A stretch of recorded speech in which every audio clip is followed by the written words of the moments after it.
तो ये था जियोलॉजिकल टाइम स्केल के बारे में। आशा करते हैं ये आपको समझ में आया होगा और आपने जाना होगा कि जुरासिक पार्क मूवी के अंदर एक मिसलीडिंग स्टेटमेंट जो दिखाया गया है वो क्या है, और उस प्राचीन सवाल का जवाब वो भी आप जान गए होंगे कि मुर्गी पहले आई या अंडा। Hello, this is Kumar, presenter for this video. The following presentation is on geographical time scale, that is most important topic for any exam of point of view, whether it is for school exam or any other higher exam. So let's start geographical time scale. कल्पना कीजिए कि आप खुले आसमान के नीचे बैठे हैं और आकाश की ओर देख रहे हैं, आसपास की चीज़ों को देख रहे हैं, जीव जंतुओं को देख रहे हैं, पक्षियों को देख रहे हैं, और अचानक से आप सोचने लगते हैं कि ये सब चीज़ें कहाँ से आई, कैसे आई, और आप ये भी सोचने लगते हैं कि पृथ्वी पर ये सब कुछ जो है तो कैसे है, ये पृथ्वी का निर्माण कैसे हुआ और कब हुआ। जब पृथ्वी का निर्माण हुआ तो क्या ये सभी चीज़ें तभी से हैं या बाद में आई, पहले जो भी जीव जंतु पौधे पक्षी थे वो कैसे दिखते थे और वो आज के जीवों की तुलना में कैसे दिखते थे। इन सभी प्रश्नों के उत्तर के लिए हमें जानना होगा उन सभी इवेंट्स के बारे में, उन सभी घटनाओं के बारे में जो पृथ्वी के बनने से लेकर अभी तक हुई है, और किस प्रकार भूवैज्ञानिकों ने उन घटनाओं को आधार बनाकर एक समय सारणी बनाई है जिसे जियोग्राफिकल टाइम स्केल कहते हैं। तो आइए हम भी उन्हीं सारी घटनाओं को पढ़ते हैं और समझते हैं और इन्हीं सभी प्रश्नों के उत्तर जानने की कोशिश करते हैं। लेकिन जियोग्राफिकल टाइम स्केल को पढ़ने से पहले हमें ये जानना होगा कि हम इसे क्यों पढ़ते हैं और हमें क्या आवश्यकता हुई इसे बनाने की, और इससे हमें क्या जानकारी प्राप्त हुई। फिजिकल ज्योग्राफी, जैसा कि हमने लास्ट प्रेजेंटेशन में पढ़ा था कि फिजिकल ज्योग्राफी पृथ्वी पर पृथ्वी की उत्पत्ति से अभी तक जो भी प्राकृतिक भू आकृतियां निर्मित हुई हैं या कोई भी जीव गतिविधियां हुई हैं उनसे रिलेटेड साइंस फिजिकल ज्योग्राफी है। फिजिकल ज्योग्राफी को पढ़ते समय या कहें कि पृथ्वी की फिजिकल ज्योग्राफी को पढ़ते समय यह अत्यधिक आवश्यक हो जाता है कि टाइम स्केल या ज्योग्राफिकल टाइम स्केल के बारे में जाना जाए। कोई भी स्टूडेंट जो भी अर्थ साइंस या कोई भी अन्य विज्ञान का अभ्यर्थी है, साइंस से रिलेटेड है, उसे जियोग्राफिकल टाइम स्केल का ज्ञान होना आवश्यक है। पृथ्वी की उत्पत्ति कई बिलियन वर्षों पहले हुई थी, हम जानते हैं, जिसमें से जीवन की क्रमानुगत उन्नति या एवोल्यूशन ऑफ लाइफ भी पृथ्वी की उत्पत्ति का ही एक भाग है। पृथ्वी की एज सोलर सिस्टम और हमारी गैलेक्सी से रिलेटेड है। बिग बैंग के होने से लेकर अभी तक पृथ्वी की उत्पत्ति और विकास यानी कि एवोल्यूशन और डेवलपमेंट का टाइम फ्रेम बहुत एक्सटेंसिव है, जिसमें जीवन की उत्पत्ति और विकास, कॉन्टिनेंट्स की उत्पत्ति, महासागरों की उत्पत्ति, जीवों की उत्पत्ति आदि सम्मिलित है। क्योंकि ये टाइम फ्रेम बहुत एक्सटेंसिव है, इसे एक साथ एक बार में समझना आसान नहीं है, इसलिए जो भी टाइम फ्रेम बनाया गया है उसे कुछ पार्ट्स में या कॉन्स्टिट्यूएंट्स में डिवाइड किया गया है, जिससे हम इस टाइम को आसानी से समझ सकें। तो ये जियोग्राफिकल टाइम स्केल के कॉन्स्टिट्यूएंट्स क्या क्या हैं? ये हैं इयोन्स, ईराज, पीरियड्स, एपोक्स और एजिस। इनके बारे में हम आगे पढ़ेंगे। जियोग्राफिकल टाइम स्केल को पढ़ते समय हमारे सामने कुछ प्रश्न आते हैं जिनका उत्तर जानना अत्यंत आवश्यक है। वे क्या प्रश्न है? जिसमें पहला है what is geological time scale? Geological time scale क्या है? दूसरा है why it is necessary to study geological time scale? Geological time scale को पढ़ने की क्या आवश्यकता हुई? तीसरा है what is the relation of geological time scale with earth's development? पृथ्वी के विकास और जियोलॉजिकल टाइम स्केल में क्या संबंध है? Evidences that are used to construct geological time scale, और वे क्या क्या एविडेंसेस थे, वो क्या क्या घटनाएं थी जिन्हें आधार बनाकर जियोलॉजिकल टाइम स्केल की रचना की गई। अगला प्रश्न है constituents of geological time scale? Geological time scale के क्या क्या कॉन्स्टिट्यूएंट्स हैं? और मेरे हिसाब से आखिरी प्रश्न है events of geological time scale. जो जियोलॉजिकल टाइम स्केल बनाया गया है उसमें यानी कि वे क्या क्या घटनाएं हैं जिन्हें जियोलॉजिकल टाइम स्केल में दर्शाया गया है, जब से पृथ्वी बनी है, जब से लेकर और अभी तक। जियोलॉजिकल टाइम स्केल एक कैलेंडर है उन इवेंट्स का जो कि पृथ्वी के बनने से लेकर और अभी तक पृथ्वी पर घटित हुई है। जियोलॉजिकल टाइम स्केल समय का दर्पण है, यानी कि एक रिप्रेजेंटेशन ऑफ टाइम है जो कि पृथ्वी पर पाए गए रॉक्स यानी कि चट्टान और उनमें पाए गए फॉसिल्स रिकॉर्ड्स को आधार बनाकर जनरेट किया गया है। Geological time scale chronological dating का एक सिस्टम है जिसमें क्रोनोस्ट्रेटिग्राफी और जियोक्रोनोलॉजी को आधार बनाया जाता है। अब ये क्रोनोस्ट्रेटिग्राफी और जियोक्रोनोलॉजी क्या है? क्रोनोस्ट्रेटिग्राफी एक मेथड है जिसमें रॉक्स यानी कि चट्टानों की लेयर्स को समय के साथ जोड़कर और उन्हें पढ़कर ये निर्धारित किया जाता है कि ये लेयर्स इतने वर्ष पुरानी है और इसमें पाए गए फॉसिल्स या जीवाश्म भी उतने ही पुराने हैं। जियोक्रोनोलॉजी जियोलॉजी की एक ब्रांच है जिसमें चट्टानों के बनने और उस समय हुए इवेंट्स का समय निर्धारण किया जाता है। जियोलॉजिकल टाइम स्केल को इंटरनेशनल कमीशन ऑन स्ट्रेटिग्राफी द्वारा मॉनिटर किया जाता है और उसे मेंटेन किया जाता है। International commission on stratigraphy international union of geological sciences का एक पार्ट है जिसे एक जियोलॉजिस्ट्स के ग्रुप ने 1961 में फाउंड किया था और उसका हेडक्वार्टर ट्रोंडिम नॉर्वे में है। यह एक नॉन गवर्नमेंटल ग्रुप है। अगला क्वेश्चन है, why it is necessary to study time scale. Time scale यानी कि जियोलॉजिकल टाइम स्केल को पढ़ना क्यों आवश्यक है? तो यह इसलिए आवश्यक है क्योंकि it has a major role in the study of physical geography. Physical geography के अध्ययन में टाइम स्केल का एक महत्वपूर्ण रोल है। It has a major role in the study of earth and other sciences. Earth science और दूसरी sciences में भी टाइम स्केल का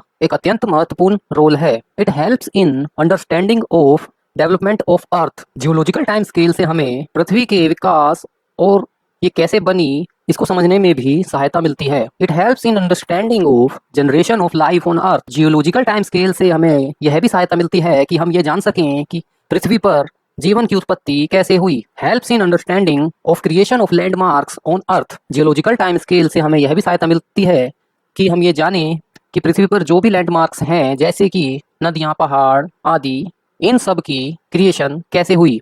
it helps to know the changes that happened on earth throughout the history of earth. और हमें geological time scale से यह भी सहायता मिलती है कि हम जानें कि पृथ्वी की जो हिस्ट्री रही है तब से लेकर और अभी तक पृथ्वी पर क्या क्या चेंजेस या बदलाव हुए हैं। अगला प्रश्न है, what is the relation of geological time scale with the earth development. यानी कि पृथ्वी के विकास में और जियोलॉजिकल टाइम स्केल में क्या रिलेशन है। सभी कुछ समय के अधीन है। एवरीथिंग दैट वी डू, जो भी हम करते हैं वह समय से संबंधित है। हम एक ऐसे समय में रह रहे हैं जहां समय और इसका प्रॉपर मैनेजमेंट बहुत ही आवश्यक है। तो जो समय है, क्या वह केवल और केवल वर्तमान या प्रेजेंट का फीचर है? नहीं है। फ्यूचर में भी सभी कुछ समय के ही अधीन होगा और वैसे ही पास्ट में भी समय का एक इम्पोर्टेंट रोल है। और इसी समय से हम जियोलॉजिकल टाइम स्केल को रिलेट करके पास्ट में कौन सी घटना कब हुई है इसका अनुमान लगाते हैं, जिससे हमें यह भी पता चलता है कि पास्ट में हुई इस घटना का प्रेजेंट में क्या इफेक्ट है और फ्यूचर में इसका क्या प्रभाव या इफेक्ट होगा। उदाहरण के लिए हम यदि पूछें कि पृथ्वी का निर्माण यूनिवर्स के निर्माण के साथ हुआ या उसके बाद, और या फिर पृथ्वी का इतिहास कितना लंबा है, इन्हीं सभी प्रश्नों और इन्हीं से संबंधित प्रश्नों के उत्तरों के लिए वैज्ञानिकों ने क्लूज और सीक्वेंसेस ढूंढने का प्रयास किया। ये जो भी बदलाव हुए हैं, जो भी परिवर्तन हुए हैं, उनकी जानकारी के लिए वैज्ञानिकों की जिज्ञासा ने उन्हें समय के बारे में जानने के लिए उत्सुक बनाया। यदि हम उदाहरण स्वरूप कुछ बदलावों की बात करें, जैसे कि किसी भी आकृति या जीवन का अस्तित्व में आना, कोई आकृति या जीवन जो अस्तित्व में आया है उसमें किसी भी प्रकार का कोई बदलाव होना, या किसी वस्तु का अस्तित्व में ना रहना। समय के बदलाव या समय बीतने को एक सीरीज ऑफ इवेंट्स या घटनाओं की श्रृंखला से रिलेट किया जाता है। और किसी भी पास्ट की घटनाओं के निर्माण के लिए यह जानना आवश्यक है कि जो भी घटनाएं हुई हैं उनके बीच कितना समय बीत चुका है। और जब हम यह ज्ञात कर लेते हैं कि घटनाएं किस क्रम में हुई हैं, तो हम उसका एक क्रोनोलॉजिकल सीक्वेंस एस्टेब्लिश कर लेते हैं और इसी क्रोनोलॉजिकल सीक्वेंस को टाइम स्केल कहते हैं। और जब यह पृथ्वी की उत्पत्ति और विकास से संबंधित होता है तो तब यह जियोलॉजिकल टाइम स्केल कहलाता है। ये जो भी समय परिवर्तन हुआ है, इसके माप के लिए, उसके मेजरमेंट के लिए दो प्रकार की घड़ियों का या क्लॉक्स का निर्माण किया गया है, जिनमें पहली है मैकेनिकल क्लॉक्स और दूसरी है नेचुरल क्लॉक्स। आज के समय में जो भी घटित हुआ है या घटित हो रहा है उसका मापन हम मैकेनिकल क्लॉक्स से करते हैं, जो कि हमारी वॉल क्लॉक्स या हमारी रिस्ट वॉच हो सकती हैं। और कुछ जो प्राकृतिक घटनाएं हुई हैं पास्ट में, उनके लिए कुछ नेचुरल क्लॉक्स और कैलेंडर्स का प्रयोग किया जाता है, जिससे पास्ट में हुई घटनाओं को प्रेजेंट में हो रही घटनाओं से रिलेट और लिंक किया जाता है। ये नेचुरल क्लॉक्स क्या हैं? ये हैं जैसे कि रेडियो एक्टिव क्लॉक्स, जिन्हें किसी चीज या जीव की एज जानने के लिए यूज किया जाता है। और दूसरी है स्ट्रेटिग्राफिक यूनिट्स, जिन्हें फोसिल्स से यानी कि जीवाश्म से संबंधित जानकारी के साथ कोरिलेट किया जाता है। रेडियो एक्टिव क्लॉक्स की बात करें तो ये उन प्राकृतिक घटनाओं जो कि इतिहास में पृथ्वी पर घटित हुई हैं उनके एक्यूरेट मेजरमेंट से संबंधित है।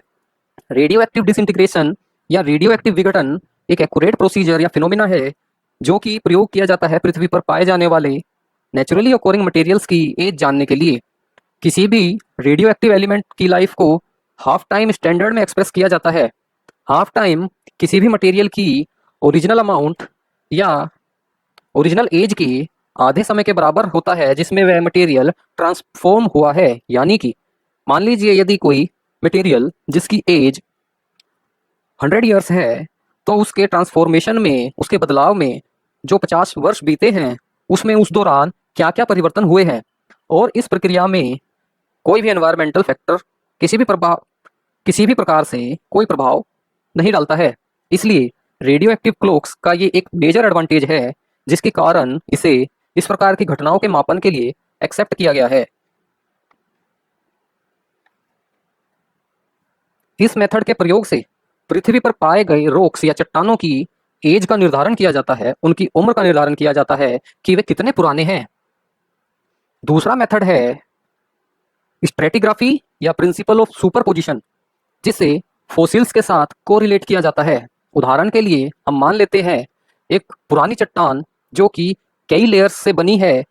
समय बीतने के साथ एक लेयर्स पर दूसरी लेयर और दूसरी लेयर पर तीसरी लेयर और इसी तरह कई लेयर्स की सुपरपोजिशन से वह चट्टान बनी है। स्ट्रेटिग्राफी में इन्हीं लेयर्स की स्टडी की जाती है और उसमें देखा जाता है कि किस लेयर्स में किस प्रकार के फोसिल्स पाए गए हैं।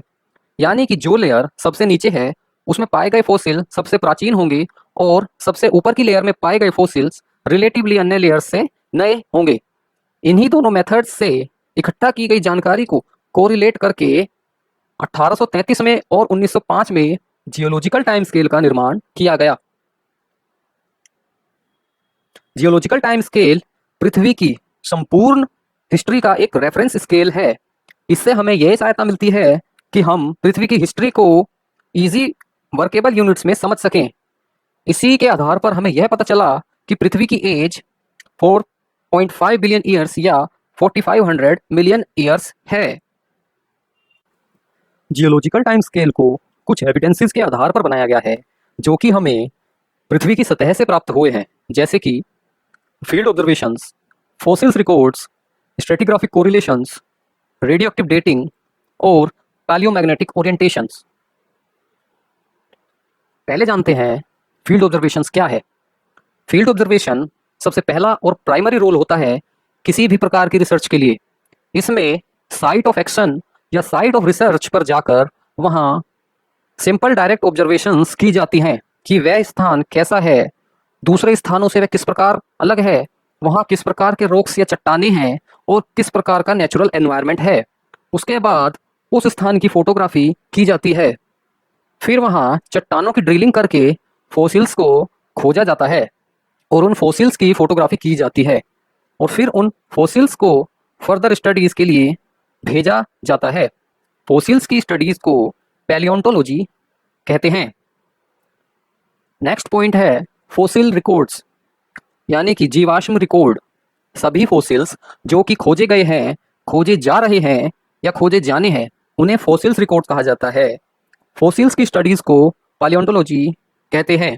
कोई भी स्पेसिमेन जो कि 10,000 साल से पुराने हैं उन्हें फॉसिल्स की कैटेगरी में रखा जाता है।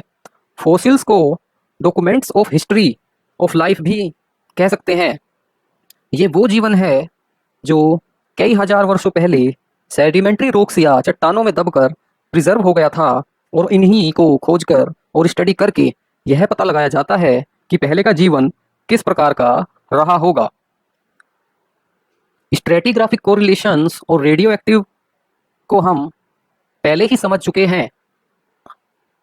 अगला पॉइंट है पैलियोमैग्नेटिक ओरिएंटेशंस। पैलियोमैग्नेटिक ओरिएंटेशन में यह जाना जाता है कि पैलियोमैग्नेटिज्म उस प्राचीन चुंबकीय शक्ति की स्टडी है जो कई प्रकार की चट्टानों में प्रिजर्व है। ये मैग्नेटिज्म उन मिनरल्स में होता है जिनमें आयरन होता है। इस मैग्नेटिज्म से यह पता लगता है कि जब ये आयरन बियरिंग मिनरल्स बने थे तो इनकी क्या ओरिएंटेशन रही थी। आइए अब देखते हैं जियोलॉजिकल टाइम स्केल के कॉन्स्टिट्यूएंट्स के बारे में। कॉन्स्टिट्यूएंट्स वे डिविजन्स हैं जिनके अंदर जियोलॉजिकल टाइम स्केल को डिवाइड किया गया है, जिनमें मेनली 5 तरह की डिविजन्स हैं, जिसमें ईओन सबसे बड़ी यूनिट है, जिसके अंदर बिलियन ईयर्स के ड्यूरेशन को कवर किया जाता है। ईओन के अंदर जो सब डिवीज़न है उसे एरा कहते हैं, और ईरा के अंदर सेवरल 100 मिलियंस ऑफ ईयर्स को कवर किया जाता है। ईरा के अंदर जो सब डिवीज़न है उसे पीरियड्स कहा जाता है, जिसके अंदर hundreds of millions of years को कवर किया जाता है। पीरियड्स के अंदर जो डिवीज़न है उसे इपोक कहा जाता है, जिसे tens of millions of years की ड्यूरेशन से डिनोट किया जाता है। और इपोक्स के अंदर जो फाइनल डिवीजन्स होती है उन्हें एजेस कहा जाता है, जिसके अंदर मिलियंस ऑफ ईयर्स का ड्यूरेशन कवर किया जाता है। यानी कि जियोलॉजिकल टाइम स्केल को 5 तरह की डिवीजन्स और सब डिवीज़न के अंदर डिवाइड किया जाता है, जिनमें ईओन्स सबसे बड़ी यूनिट है। ईओन्स के अंदर ईराज उससे छोटी यूनिट है। ईराज के अंदर पीरियड्स उससे छोटी यूनिट है। पीरियड्स के अंदर इपोक्स उससे छोटी यूनिट है, और इपोक्स में एजिस जो सबसे छोटी यूनिट है। जियोलॉजिकल टाइम स्केल को कई डिविजन्स में डिवाइड किया गया है, लेकिन जो हमारे exam point of view purpose से इंपॉर्टेंट हैं उनमें केवल 4 ईओन्स, 4 ईराज, लगभग 13 पीरियड्स और 7 इपोक्स इंपॉर्टेंट हैं। आइए देखते हैं ये कौन कौन से हैं। पहले देखते हैं डिविजन्स को, जिसमें जैसा कि हम इस जियोलॉजिकल टाइम स्केल का एक चार्ट है, इसमें देख सकते हैं कि जियोलॉजिकल टाइम स्केल्स को डिवाइड किया गया है, जिसमें पहली यूनिट है ईओन, दूसरी यूनिट है ईरा, तीसरी यूनिट है पीरियड, और उसके अंदर आते हैं इपोक्स, और उसके अंदर आती हैं ये एजिस। तो ईओन्स कितने हैं हमारे? 4, जिसमें पहला है हेडियन, दूसरा है आर्कियन, तीसरा है प्रोटेरोजोइक, और चौथा है फेनेरोजोइक। तो ये हमारे 4 ईओन्स हो गए। अब 4 ईराज कौन कौन से हैं? 4 ईराज में जो सबसे पहला ईरा है वो 3 ईओन्स को मिला के जो ईरा बनता है उसे कहते हैं प्री कैम्ब्रियन ईरा। यानी कि पहला जो ईरा हो गया वो हो गया प्री कैम्ब्रियन, दूसरा हो गया पैलियोजोइक, तीसरा ईरा है मीसोजोइक, और फोर्थ ईरा है सीनोजोइक। ये 4 हमारे ईरा हो गए। अब पीरियड्स की बात करें तो पीरियड्स पैलियोजोइक ईरा से शुरू होते हैं। उससे पहले जो भी टाइम ड्यूरेशन है उस सभी को कलेक्टिवली प्री कैम्ब्रियन कह दिया जाता है। और जब हम पीरियड्स की बात करते हैं तो वो कैम्ब्रियन से शुरू होते हैं, जिसमें पहला है कैम्ब्रियन, दूसरा है ओर्डोविशियन, तीसरा है सिलूरियन, चौथा है डिवोनियन, पांचवा है कार्बोनिफेरस, जो 2 पीरियड से मिलकर बना है, जिसमें पहला है मिसिसिपियन और दूसरा है पेंसिल्वेनियन। फिर उसके आगे जो पीरियड है वो है पर्मियन। तो कैम्ब्रियन से लेकर और पर्मियन पीरियड तक 7 पीरियड्स हो जाते हैं, जो कि पैलियोजोइक ईरा के पीरियड्स हैं। उसके बाद जो तीसरा ईरा है मीसोजोइक, जिसके अंदर 3 पीरियड्स आते हैं, जिसमें पहला है ट्राइएसिक, दूसरा है जुरासिक और तीसरा है क्रिटेशियस। 3 पीरियड्स मीसोजोइक एरा के हो गए। अब चौथा ईरा जो है सीनोजोइक, उसके अंदर लगभग 3 पीरियड आते हैं, जिसमें पहला है टर्शियरी, जो कि 2 पीरियड से मिलकर बना है, जिसमें पहला है नियोजीन और दूसरा है पैलियोजीन। और क्वार्टरनरी पीरियड जो है सीनोजोइक एरा का एक पार्ट है। तो 3 पीरियड सीनोजोइक एरा के हो गए।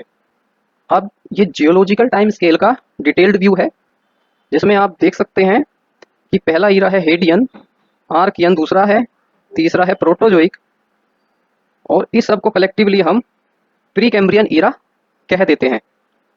ये कुछ इवेंट्स हैं जो रेस्पेक्टिव ईओन्स के सामने दर्शाए गए हैं, जैसे कि हेडियन और आर्कियन ईओन के बीच में लाइफ की शुरुआत हुई थी, जिसके अंदर अर्ली बैक्टीरिया, अर्ली एल्गी और स्ट्रोमेटोलाइट्स अपीयर हुए थे। प्रोटेरोजोइक पीरियड में सिंपल मल्टीसेल्ड ऑर्गेनिज्म अपीयर हुए और प्रोटेरोजोइक इयन के खत्म होते होते कॉम्प्लेक्स मल्टीसेल्ड ऑर्गेनिज्म अपीयर हो गए थे।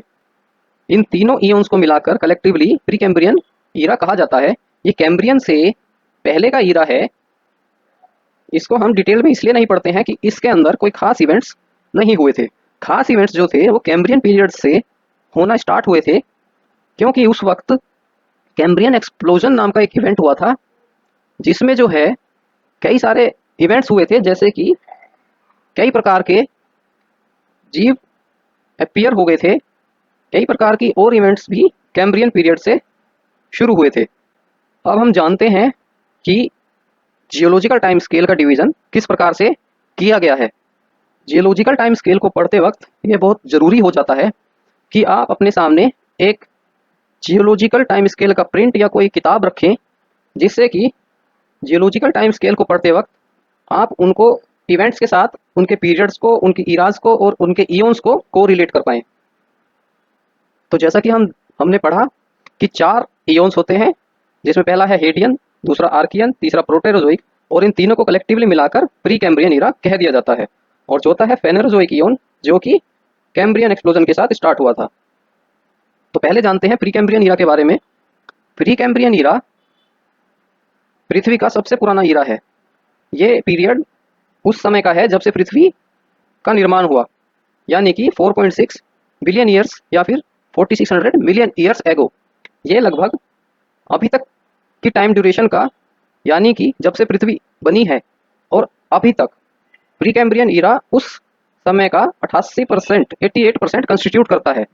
और इस पीरियड के बारे में अभी तक कुछ खास पता नहीं है, क्योंकि हमें इस दौरान के कोई भी फॉसिल्स नहीं मिले हैं। प्री कैम्ब्रियन ईरा में कुछ इवेंट्स हुए थे, जो कि थे first appearance of life. Tectonic plates बननी शुरू हो गई थी और उनमें मूवमेंट शुरू हो गई थी। एटमॉस्फेयर में ऑक्सीजन आनी शुरू हो गई थी और ड्राई एंड कोल्ड क्लाइमेट उस वक्त परसिस्ट करता था। प्री कैम्ब्रियन ईरा के ये कुछ और इवेंट्स हैं, जिसमें ओल्डेस्ट नोन रॉक, यानी कि जो सबसे पुराना मेटामॉर्फिक रॉक है अकेस्टा जीनिस, उसकी प्रोटोलिथ बनना शुरू हो गई थी। टेक्टोनिक प्लेट्स बननी शुरू हो गई थी। पहली हाइपोथेटिकल लाइफ फॉर्म बननी शुरू हो गई थी। हाइपोथेटिकल इसलिए क्योंकि वो विजिबल नहीं थी, वे केवल समुद्र के अंदर कहीं अपीयर हुई थी।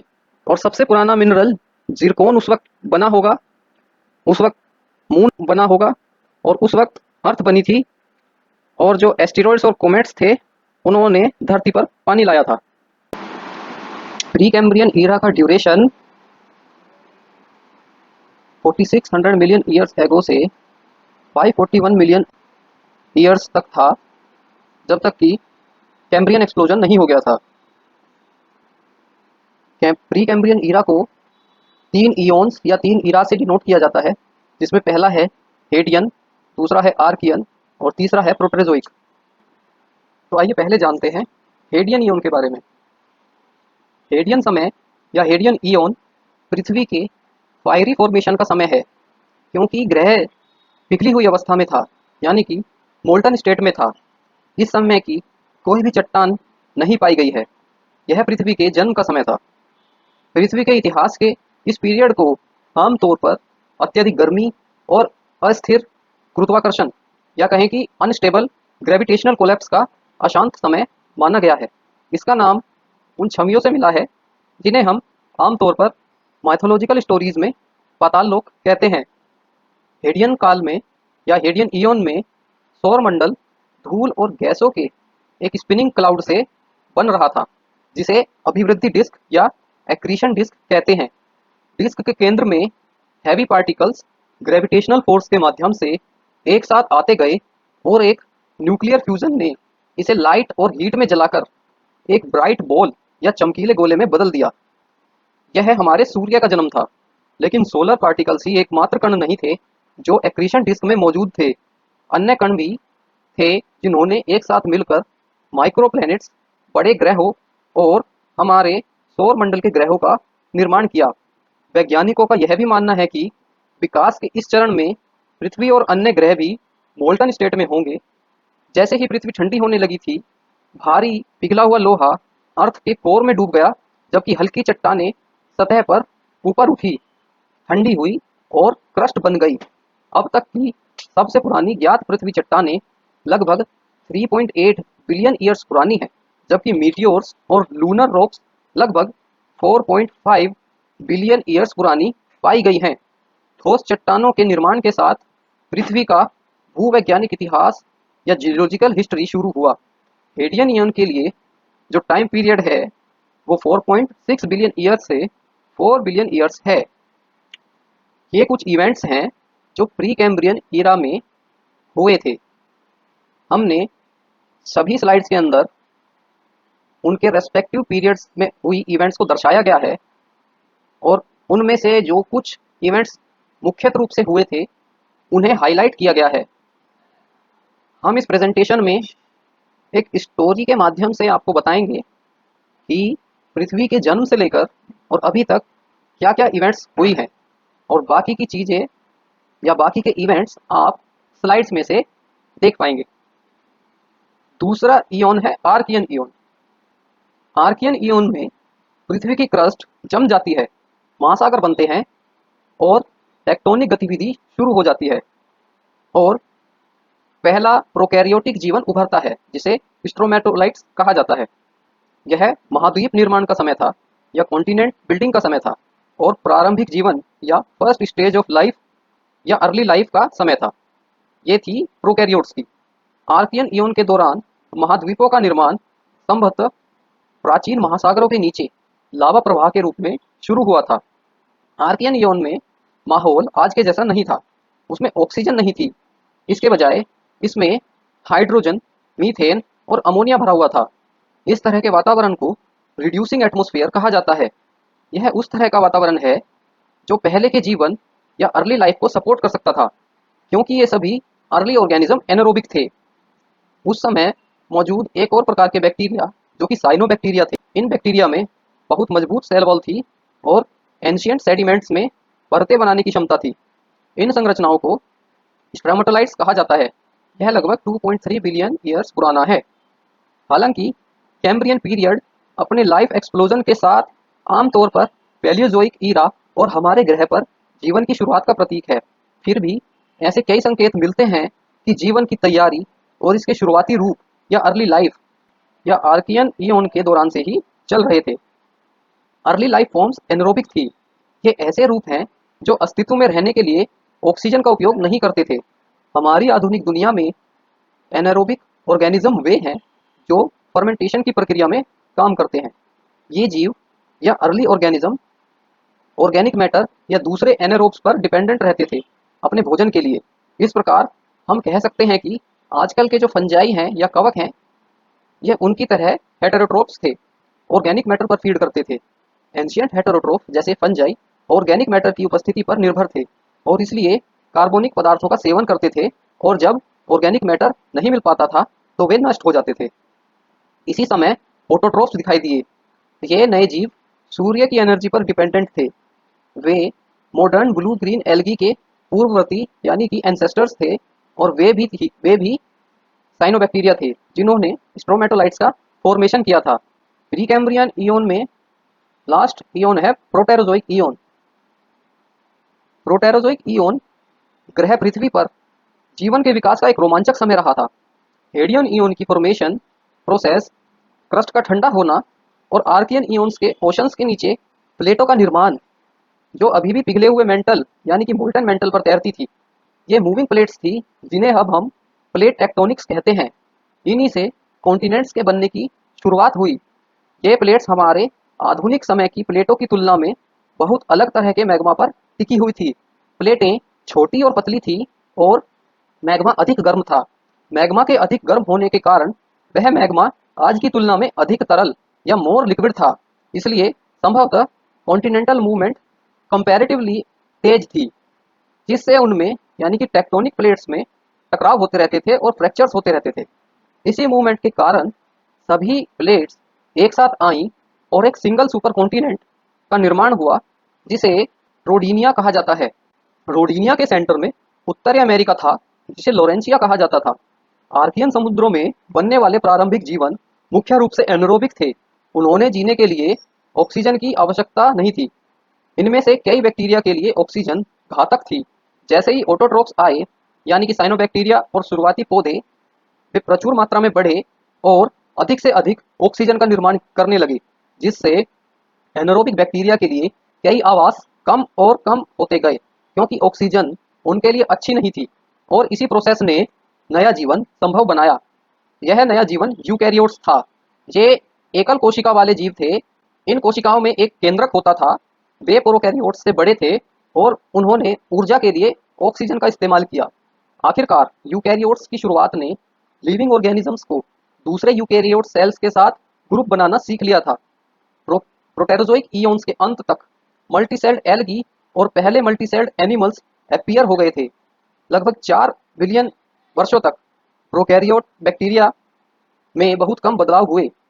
केवल यूकैरियोट ही थे जिनमें सभी परिवर्तन हुए थे। उनके न्यूक्लियस के भीतर डीएनए थे।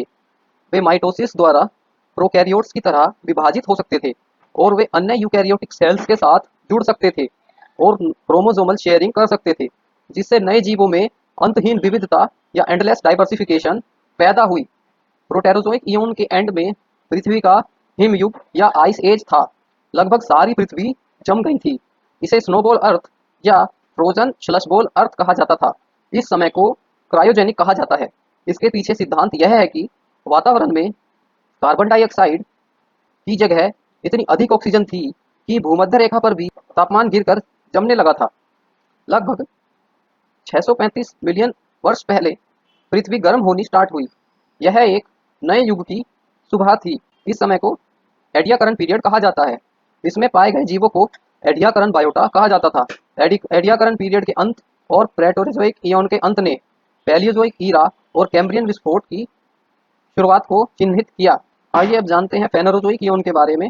फेनोरोजोइक इयोन में 3 ईराज हैं, जिसमें पहला है पैलियोजोइक, दूसरा है मीजोजोइक और तीसरा है सीनोजोइक। फेनोरोजोइक इयोन लगभग 541 मिलियन ईयर्स ईगो पहले शुरू हुआ था और अभी तक चल रहा है। फेनेरोजोइक इयोन 2 वर्ड से मिलकर बना है, जिसमें पहला है फेनेरोस और दूसरा है जोइक, जिसके अंदर फेनेरोस का मतलब हुआ विजिबल और जोइक यानी जू का मतलब हुआ लाइफ, यानी कि फेनेरोजोइक इयोन में पहली विजिबल लाइफ अपीयर हुई थी। आइए अब फेनेरोजोइक इयोन के पैलियोजोइक ईरा के बारे में जानते हैं। पैलियोजोइक ईरा में 6 पीरियड्स हैं, जिसमें पहला है कैम्ब्रियन, दूसरा है ओर्डोविशियन, तीसरा है सिलूरियन, चौथा है डिवोनियन, पांचवा है कार्बोनिफेरस और छठा है पर्मियन। आइए पहले जानते हैं पैलियोजोइक ईरा के बारे में। पैलियोजोइक ईरा 541 मिलियन ईयर्स से 251 मिलियन ईयर्स एगो तक था।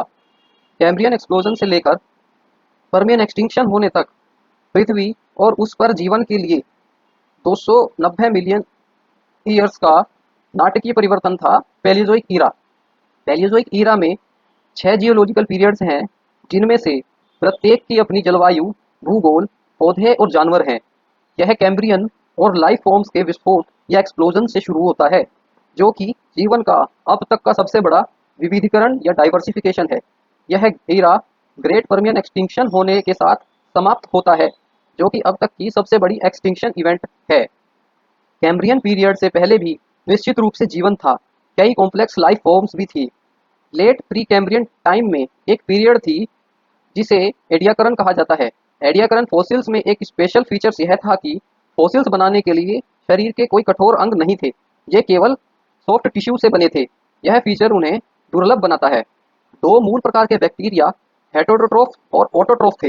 हेटेरोट्रोफ ने अन्य जीवाणुओं या बैक्टीरिया को खाकर अपनी ऊर्जा प्राप्त की। ऑटोट्रोफ्स प्रकाश संश्लेषण या फोटोसिंथेसिस के माध्यम से एनर्जी गेन करते थे और इसी फोटोसिंथेसिस के कारण ऑक्सीजन का प्रोडक्शन होता था। इसी समय किसी तरह एक या एक से अधिक हेटेरोट्रोप्स कुछ दूसरे छोटे बैक्टीरिया या ऑटोट्रोप्स को खा गए होंगे, लेकिन इसे डाइजेस्ट नहीं कर पाए और इसी तरह उन हेटेरोट्रोप्स के अंदर ये बैक्टीरिया या ऑटोट्रोप्स रहने लगे थे और हेटेरोट्रोप्स की हेल्प करने लगे थे ऊर्जा बनाने में। यह कम से कम 2 बार हुआ, जहां एक बार प्लांट सेल के केस में जहां ये छोटे बैक्टीरिया साइनोबैक्टीरिया थे और ये क्लोरोप्लास्ट बन गए थे, और एक बार एनिमल सेल्स के केस में जहां ये छोटे बैक्टीरिया माइटोकॉन्ड्रिया में विकसित हो गए थे। और इसी तरह ये सेल्स एक तरह के सिम्बायोटिक रिलेशनशिप को बनाने में सक्षम हो गई थी, जिनसे एक नई लाइफ फॉर्म का निर्माण हुआ था। और ये नई लाइफ फॉर्म्स थी यूकैरियोटिक फॉर्मेशन सेल।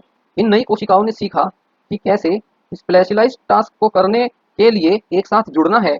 ये बिल्कुल उसी तरह है जैसे पौधे और जानवरों के टिश्यूज बनाने के लिए सेल्स को जुड़ने के लिए जिस तरह की स्पेशलाइजेशन की आवश्यकता होती है। पैलियोजोइक युग में कई तरह के फाइला ने अपना प्रतिनिधित्व रिप्रेजेंटेशन किया। वास्तव में आज के दौर में जो भी फाइला है, उन सभी फाइला का प्रतिनिधित्व कैम्ब्रियन पीरियड के दौरान ही कर दिया गया था। उनमें से कुछ रिप्रेजेंटेटिव्स हैं आर्थ्रोपोड्स, मोलस्क, लोफोफोरेटा, ब्राकियोपोड्स। ये सभी कैम्ब्रियन पीरियड में दिखाई दिए। उन सभी के पास अपने शरीर के कार्यों को करने के लिए विशेष ऊतक यानी कि स्पेशलाइज्ड टिश्यू थे, जैसे कि खाने के लिए, सांस लेने के लिए, मूवमेंट के लिए और रिप्रोडक्शन के लिए। कई कॉन्टिनेंट्स आपस में एक साथ कंबाइन हो गए थे, जिससे गोंडवाना सुपर कॉन्टिनेंट बना। गोंडवाना पैलियोजोइक ईरा में इक्वेटर के पास सिचुएटेड था।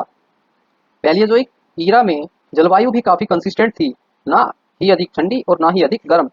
पौधे और जानवर सबसे पहले सिल्यूरियन पीरियड में जमीन पर चले गए थे, लेकिन कार्बोनिफेरस पीरियड तक वे वास्तव में जब तक नहीं पनपे थे जब तक कि विशाल जंगलों ने भूमि को कवर नहीं कर लिया था। ये जंगल इतने घने थे और पृथ्वी के इतने हिस्से में फैले थे कि 21% के ऑक्सीजन के वर्तमान की तुलना में ऑक्सीजन वायुमंडल का 35% था। यह हाई ऑक्सीजन कंटेंट ही था जिसे जंगलों में रहने वाले या उस समय के जंगलों में रहने वाले आर्थ्रोपोड के विशाल होने का कारण माना जाता था।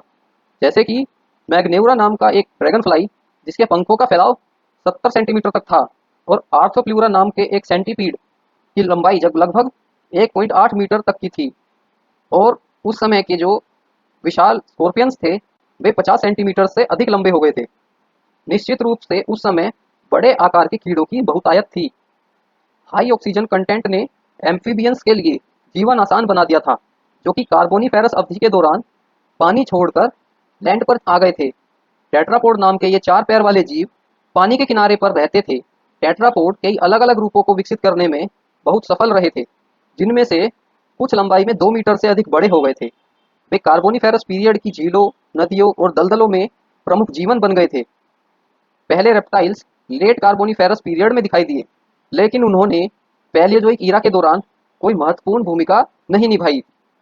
पैलियोजोइक ईरा के अंत में एक घटना हुई थी जिसे पर्मियन मास एक्सटिंक्शन कहा जाता था। यह अब तक की सबसे बड़ी मास एक्सटिंक्शन की घटना थी। इस समय पृथ्वी पर लगभग सभी जीवित चीजों में से 95% विलुप्त हो गई थी। इस घटना के बारे में निश्चित रूप से बहुत जानकारी नहीं है, लेकिन यह माना जाता है कि एक बड़ा मीटियोर स्ट्राइक इम्पैक्ट हो सकता था, या शायद एक बड़ा वोल्केनिक इरप्शन। इस मास एक्सटिंक्शन को द ग्रेट डाइंग कहा जाता है। पैलियोजोइक एरा में 6 पीरियड्स हैं, जिसमें पहला है कैम्ब्रियन, दूसरा है ओर्डोविशियन, तीसरा है सिलूरियन, चौथा है डिवोनियन, पांचवा है कार्बोनिफेरस, जो कि 2 फर्दर पीरियड्स में डिवाइडेड है, जिसमें पेंसिल्वेनियन पहला है और दूसरा है मिसिसिपियन। और पैलियोजोइक एरा का लास्ट पीरियड है पर्मियन। आइए एक एक करके इन सभी पीरियड्स के बारे में जानते हैं। तो पैलियोजोइक ईरा के पहला पीरियड कैम्ब्रियन। कैम्ब्रियन पीरियड पृथ्वी पर जीवन उत्पत्ति के लिए सबसे नाटकीय और प्रभावशाली समय था। इस समय नए लाइफ फॉर्म्स का एक्सप्लोजन हुआ था, लेकिन ये क्यों हुआ था यह अभी भी एक रहस्य है। इस समय जो हुआ उसके बारे में हम बहुत कुछ जानते हैं, पर हम यह नहीं जानते कि ऐसा क्यों हुआ था। जीवन के प्रवाह में इस बड़े पैमाने पर बदलाव लाने के लिए कौन सी पावर्स काम कर रही थी, आइए देखते हैं। यह पैलेजोइक एरा की शुरुआत थी। इस अवधि का नाम लैटिन नाम कैम्ब्रिया से मिलता है, जहां इस प्रकार के प्राचीन जीवन के पहले उदाहरण पाए गए थे। साइनोबैक्टीरिया, जिसे ब्लू ग्रीन एल्गी कहा जाता है, ऑक्सीजन का उत्पादन कर रहा था। इसमें एक बहुत लंबा समय लगा था। अंततः इसने अधिक जटिल जीवन के लिए मंच तैयार किया था। इस अवधि की शुरुआत में जलवायु और क्लाइमेट ठंडी थी, लेकिन समय के साथ पृथ्वी के सभी हिस्सों में जलवायु गर्म हो गई। इसने समुद्रों को कई प्रजातियों के रहने के लिए एक अच्छी जगह बना दिया था। महाद्वीप कॉन्टिनेंट्स अभी भी बन रहे थे, लेकिन वे ज्यादातर बंजर चट्टानें थी। उस भूमि पर अभी तक कोई पशु या पौधा जीवन नहीं था। कैम्ब्रियन पीरियड के दौरान लाइफ फॉर्म्स का विस्फोट हुआ। इसमें से ज्यादातर लाइफ एक्सपेंशन पानी में हुआ था। बिना रीढ़ की हड्डी वाले कई जानवर उथले समुद्रों में रहते थे। ये थे इनवर्टिब्रेट्स। एक स्पीसीज इतनी प्रचुर मात्रा में थी और उसकी इतनी बड़ी संख्या और इतनी प्रजातियां थी कि इसे कभी कभी उस काल की शासक प्रजाति या रूलिंग स्पीसीज कहा जाता है। यह प्रजाति थी ट्राइलोबाइट्स की। ट्राइलोबाइट एक टफ आउटर स्किन वाला आर्थ्रोपोड था। कठोर त्वचा में 3 लोब्स होने के कारण इसका नाम ट्राइलोबाइट पड़ा। ट्राइलोबाइट भी पहले जानवरों में से एक था जिसमें आई साइट का स्पेशल फीचर था। कैम्ब्रियन के दौरान 100 से अधिक प्रकार के ट्राइलोबाइट थे। कैम्ब्रियन पीरियड के दौरान भी बहुत सी अन्य प्रजातियां रहती थी, जैसे कि मोलस्क, वर्म्स, स्पंजेस और इकाइनोडर्म्स। इन सभी ने कैम्ब्रियन पीरियड के समुद्रों को भर दिया था। कैम्ब्रियन पीरियड के समुद्रों में सबसे भयानक शिकारियों में से एक एनिमलोकारिस था।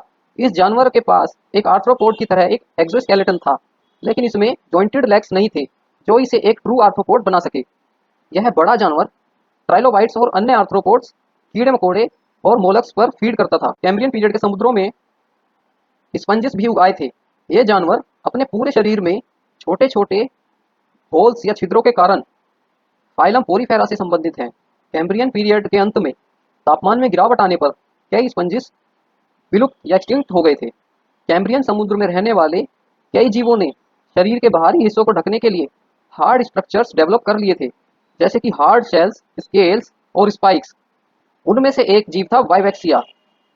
हेलुसिगेनिया नाम के एक जीव के पास 7 जोड़ी लंबी टांगे थी। इसके लंबे ट्यूब के आकार के शरीर में इसकी पीठ के साथ लंबी स्पाइक्स की 2 पंक्तियां थी। इस प्रकार की सुरक्षा जानवरों के लिए बहुत महत्वपूर्ण रही होगी, क्योंकि उनके पास खतरों से आगाह करने के लिए दृष्टि नहीं होती थी। कैम्ब्रियन पीरियड के पौधे ज्यादातर सिंपल सिंगल सेल्ड एल्गी थे। ये सिंगल सेल अक्सर बड़ी कॉलोनियों का निर्माण करने के लिए एक साथ रहते थे और बढ़ते थे। कई कॉलोनीज एक बड़े पौधे की तरह दिखती थी, जो कि डिफेंस का ही एक मैकेनिज्म था। कैम्ब्रियन पीरियड की शुरुआत लाइफ फॉर्म्स के एक्सप्लोजन से हुई थी और इसका एंड एक बड़े पैमाने पर एक्सटिंक्शन के साथ हुआ था। आगे बढ़ने वाले ग्लेशियर्स ने उथले समुद्रों का तापमान कम कर दिया होगा, जहां इतनी सारी प्रजातियां रहती थी। तापमान में परिवर्तन और पानी में ऑक्सीजन की मात्रा में परिवर्तन का मतलब किसी भी प्रजाति के लिए अंत था, जो कि इस परिवर्तन के अनुकूल नहीं हो सकी थी। पैलियोजोइक एरा का दूसरा पीरियड है ओर्डोविशियन पीरियड। आइए जानते हैं ओर्डोविशियन पीरियड के कुछ इवेंट्स के बारे में। पैलियोजोइक एरा का दूसरा पीरियड ओर्डोविशियन पीरियड था। ओर्डोविशियन पीरियड की चट्टानें पहली बार वेल्स में पाई गई थी, इसलिए इसका नाम उन लोगों की जनजाति से आया है जो कभी उस क्षेत्र में रहा करते थे जहां ये चट्टानें पाई गई थी। ओर्डोविशियन पीरियड लगभग 490 मिलियन ईयर्स पहले शुरू हुआ और लगभग 47 या 47 मिलियन वर्षों तक चला था। ओर्डोविशियन काल के दौरान गोंडवाना एक सुपर कॉन्टिनेंट था। इसमें Australia, Africa, south Europe, Antarctica और साउथ अमेरिका के आधुनिक कॉन्टिनेंट शामिल थे। ऑर्डोविशियन पीरियड के दौरान गोंडवाना धीरे धीरे साउथ पोल की ओर बढ़ता गया था और पीरियड के अंत तक इसने साउथ पोल को कवर कर लिया था। ऑर्डोविशियन के दौरान अधिकांश गोंडवाना पानी से ढका हुआ था। ऑर्डोविशियन के पहले भागों के दौरान जलवायु काफी गर्म थी। उस वक्त भूमि अपलिफ्ट हुई और इस प्रोसेस के कारण सभी महाद्वीप इधर उधर हो गए। जब गोंडवाना ने दक्षिणी ध्रुव पर अपनी मूवमेंट रोक दी तो ग्लेशियर्स बन गए। इससे समुद्र का लेवल गिर गया था और जलवायु में बदलाव आया था। इन परिवर्तनों के कारण ऑर्डोविशियन पीरियड के अंत में बड़े पैमाने पर एक्सटिंक्शन हुआ था। जीवन अभी भी मुख्य रूप से पानी के नीचे ही पनपा था, लेकिन यह पहले से कहीं अधिक डाइवर्सिफाइड था, क्योंकि वहाँ कई विभिन्न प्रजातियां थी। कैम्ब्रियन पीरियड के अंत में बड़े पैमाने पर विलुप्त होने के बाद भी ट्राइलोबाइट्स विलुप्त नहीं हुए। ट्राइलोबाइट जीवित रहे और कई नई प्रजातियां विकसित हुई। नए एनिमल फॉर्म्स भी विकसित हुए, जैसे कि सिफेलोपोड्स इस अवधि के प्रमुख शिकारी बन गए। सेफेलोपोड्स मोलस्क का एक ग्रुप है जिसमें ऑक्टोपस और स्क्विड्स आते हैं। ओर्डोविशियन पीरियड में ब्रैकियोपोड्स नए थे। ब्रैकियोपोड्स क्लैम्स की तरह दिखते थे। स्पंजिस, कोरल्स और यहाँ तक कि प्रीमिटिव फिशेज भी ओर्डोविशियन पीरियड में पनपने लगी थी। पानी के अंदर रेड और ग्रीन एल्गी की उत्पत्ति होने लगी थी। प्रीमिटिव बैकबोन्स वाले जानवर महासागरों के तल पर थे। वे बहुत अच्छी तरह से डेवलप नहीं हुए थे, लेकिन वे समुद्र में सबसे महत्वपूर्ण नए एनिमल ग्रुप बन गए थे। ओर्डोविशियन पीरियड के समुद्र कई विविध प्रजातियों से भरे हुए थे। पानी के किनारों के पास एल्गी के समूह मोसिस और ब्रायोफाइट्स में विकसित हो गए थे। इन पौधों को पानी वाले वातावरण में रहना था ताकि पानी सीधे उनकी कोशिकाओं में और बाहर जा सके। इन पौधों में पानी को अपने शरीर के अंदर घुमाने के लिए कोई वैस्कुलर सिस्टम नहीं था, इसलिए पानी को बाहरी वातावरण और पौधों की कोशिकाओं के बीच प्रवाहित करना पड़ता था। ये ट्रू प्लांट्स थे क्योंकि इनमें क्लोरोफिल था और वे अपना भोजन स्वयं बना सकते थे। पानी में फंजाई भी थे। फंजाई डिकेइंग मैटर, सड़ने वाले पदार्थ पर फीड करते थे। कुछ फंजाई और एल्गी बेयर लैंड पर रह गए थे, जिन्होंने अपने आप को जीवित रखने के लिए एक दूसरे के साथ सिम्बायोटिक रिलेशनशिप बना लिया था, जिसे लाइकेन्स कहते हैं। लाइकेन्स उन रॉक्स या उन चट्टानों को तोड़ सकता था जिस पर वे रहते थे। और ये लाइकेंस के द्वारा टूटी चट्टान ही पहली मिट्टी बनी थी। पैलेयोज़ोइक का तीसरा पीरियड है सिल्यूरियन पीरियड। आइए जानते हैं इसके बारे में। पैलियोज़ोइक ईरा में ओर्डोविशियन पीरियड के अंत में एक्सटिंक्शन इवेंट होने के बाद सिल्यूरियन लगभग 443 मिलियन ईयर्स पहले शुरू हुआ और 26 मिलियन ईयर्स तक चला। सिल्यूरियन काल के दौरान जलवायु अधिक गर्म थी, इससे ग्लेशियर पिघले और समुद्र ऊपर उठे। भले ही समुद्र का स्तर बढ़ रहा था, लेकिन कुछ स्थान ऐसे भी थे जहां भूमि धीरे धीरे ऊपर उठ रही थी। यह पर्वत निर्माण का कारण था, क्योंकि महाद्वीपीय प्लेट या कॉन्टिनेंटल प्लेट्स टकराई थी। जहां पर भी प्लेट्स टकराई थी, वहां से भूमि ऊपर उठती और इसलिए इन स्थानों से समुद्र दूर चले गए या शैलो वाटर्स में कन्वर्ट हो गए, जहां से वे इवेपोरेट्स हो गए थे, जिससे वहां सॉल्ट डिपॉजिट्स बन गए। गोंडवाना अभी भी साधन हेमिस्फीयर में स्थित था, लेकिन यह भूमध्य रेखा तक या इक्वेटर तक फैला हुआ था। गर्म उथले समुद्रों ने समुद्री जीवन के विकास के लिए अच्छी स्थितियां बना दी थी। ओर्डोविशियन पीरियड के अंत में बड़े पैमाने पर एक्सटिंक्शन से बचने वाली प्रजातियां डिस्पर्स हो गई थी और उनमें डाइवर्सिफिकेशन डेवलप हो गई थी। जो प्रजातियां बची उनमें नोटिलॉइड्स, ब्राकियोपोड्स, ब्रायोजोन्स और क्रेनोइड्स थे। क्रेनोइड्स फिल्टर फीडिंग इकाइनोडर्म्स थे, जो समुद्र तल से जुड़े लंबे डंठल पर उगते थे। वे पानी में तैरते फूलों की तरह दिखते थे। सेफेलोपोड्स छोटे थे और ओर्डोविशियन काल की तुलना में कम थे। यूरिप्टिड्स या सी स्कॉर्पियंस ने ओर्डोविशियन काल में अपनी पहली उपस्थिति दर्ज की थी। सिल्यूरियन पीरियड में वे प्रमुख शिकारी बन गए। यूरिप्टिड्स आर्थ्रोपोड्स थे। आर्थ्रोपोड्स में एक एक्सोस्केलेटन और जॉइंट वाले पैर होते हैं। केकड़े, कीड़े और मकड़ियां सभी आर्थ्रोपोड हैं। सिल्यूरियन के समुद्री बिच्छुओं में से कुछ तो 10 फीट तक लंबे हो गए थे। सिल्यूरियन काल में एक और नया जीवन प्रवाल भित्ति या कोरल रीफ्स था। सिल्यूरियन चट्टानों में टैबुलेट कोरल और रुगोस कोरल थे, जो इन रीफ्स का निर्माण करते थे। टैबुलेट कोरल्स उन कॉलोनियोज में रहते थे जो चेन बनाते थे। ये चेन कभी कभी ऑर्गन पाइप के क्लम्प्स जैसी दिखती थी। रुगोस कोरल को हॉर्न कोरल भी कहा जाता है, क्योंकि उनका आकार बैल के सींग जैसा दिखता था। इन रीफ्स ने मछलियों के छिपने के लिए अच्छे स्थान बना दिए थे। सिल्यूरियन काल के दौरान फिशीज का या मछलियों का इंपॉर्टेंस बढ़ रहा था। शुरुआत में ज़्यादातर मछलियां जॉलेस होती थी। ये कुछ शुरुआती वर्टिब्रेट्स थे और एक सॉफ्ट कार्टिलेज वाले एनिमल्स थे। सिल्यूरियन के अंत तक जबड़े और असली हड्डियों वाली कई मछलियां पानी में तैर रही थी। ये जानवर जल्द ही समुद्र पर राज करने वाले थे। पानी के किनारे के पास की भूमि पर मोसिस और अदर प्रिमिटिव प्लांट्स उगाए थे। उन्होंने भी चट्टानों को मिट्टी में बदलने के लिए लाइकेन की तरह का काम जारी रखा। सिल्यूरियन पीरियड के अंत से कुछ फॉसिल्स हैं जो हमें दिखाते हैं कि शुरुआती कीड़े इन मोसिस के बीच रहते थे और अपनी कॉलोनीज बनाते थे। लाइकेन द्वारा बनाई गई मिट्टी में कुक्सोनिया नामक अजीब पौधे उग आए थे। इन पौधों में तने तो थे, लेकिन असली पत्ते नहीं थे। कुछ कुक्सोनिया में पौधे के शाखाओं वाले भागों में पानी और पोषक तत्वों को ऊपर की ओर ले जाने के लिए विशेष ऊतक यानी कि वास्कुलर टिश्यूज होते थे। ये वास्कुलर टिश्यूज आधुनिक पौधों में आम हैं, लेकिन सिल्यूरियन काल के दौरान ये पहली बार था। पैलियोज़ोइक एरा का फोर्थ पीरियड है डेवोनियन पीरियड। आइए जानते हैं इसके बारे में। डेवोनियन पीरियड को आमतौर पर एज ऑफ फिशेज के रूप में जाना जाता है, यानी कि मछलियों के युग के बारे में जाना जाता है। इस अवधि के दौरान फिशेज ओशंस में डोमिनेट करने लगी थी। प्लांट्स एंड एनिमल्स ने लैंड पर कॉलोनीज बनाना स्टार्ट कर दिया था। चट्टानें बनने लगी थी, महाद्वीप एक दूसरे से टकराने लगे थे और पहाड़ बनने लगे थे। डेवोनियन के दौरान वर्ल्ड के लैंड मास उनमें महत्वपूर्ण परिवर्तन हुए थे। उत्तरी अमेरिका और यूरोप ने आपस में टकराकर एक बड़े महाद्वीप का निर्माण कर दिया था, जिसे यूरामेरिका कहा जाता है। इससे एप्लाचियन पर्वत श्रृंखला का गठन हुआ था। दूसरा लैंडमास था गोंडवाना। यह दक्षिण अमेरिका, अफ्रीका, अंटार्कटिका, भारत और ऑस्ट्रेलिया से मिलकर बना था। ये दो बड़े भूभाग इक्वेटर के निकट एक दूसरे के साथ सिचुएट हो गए थे।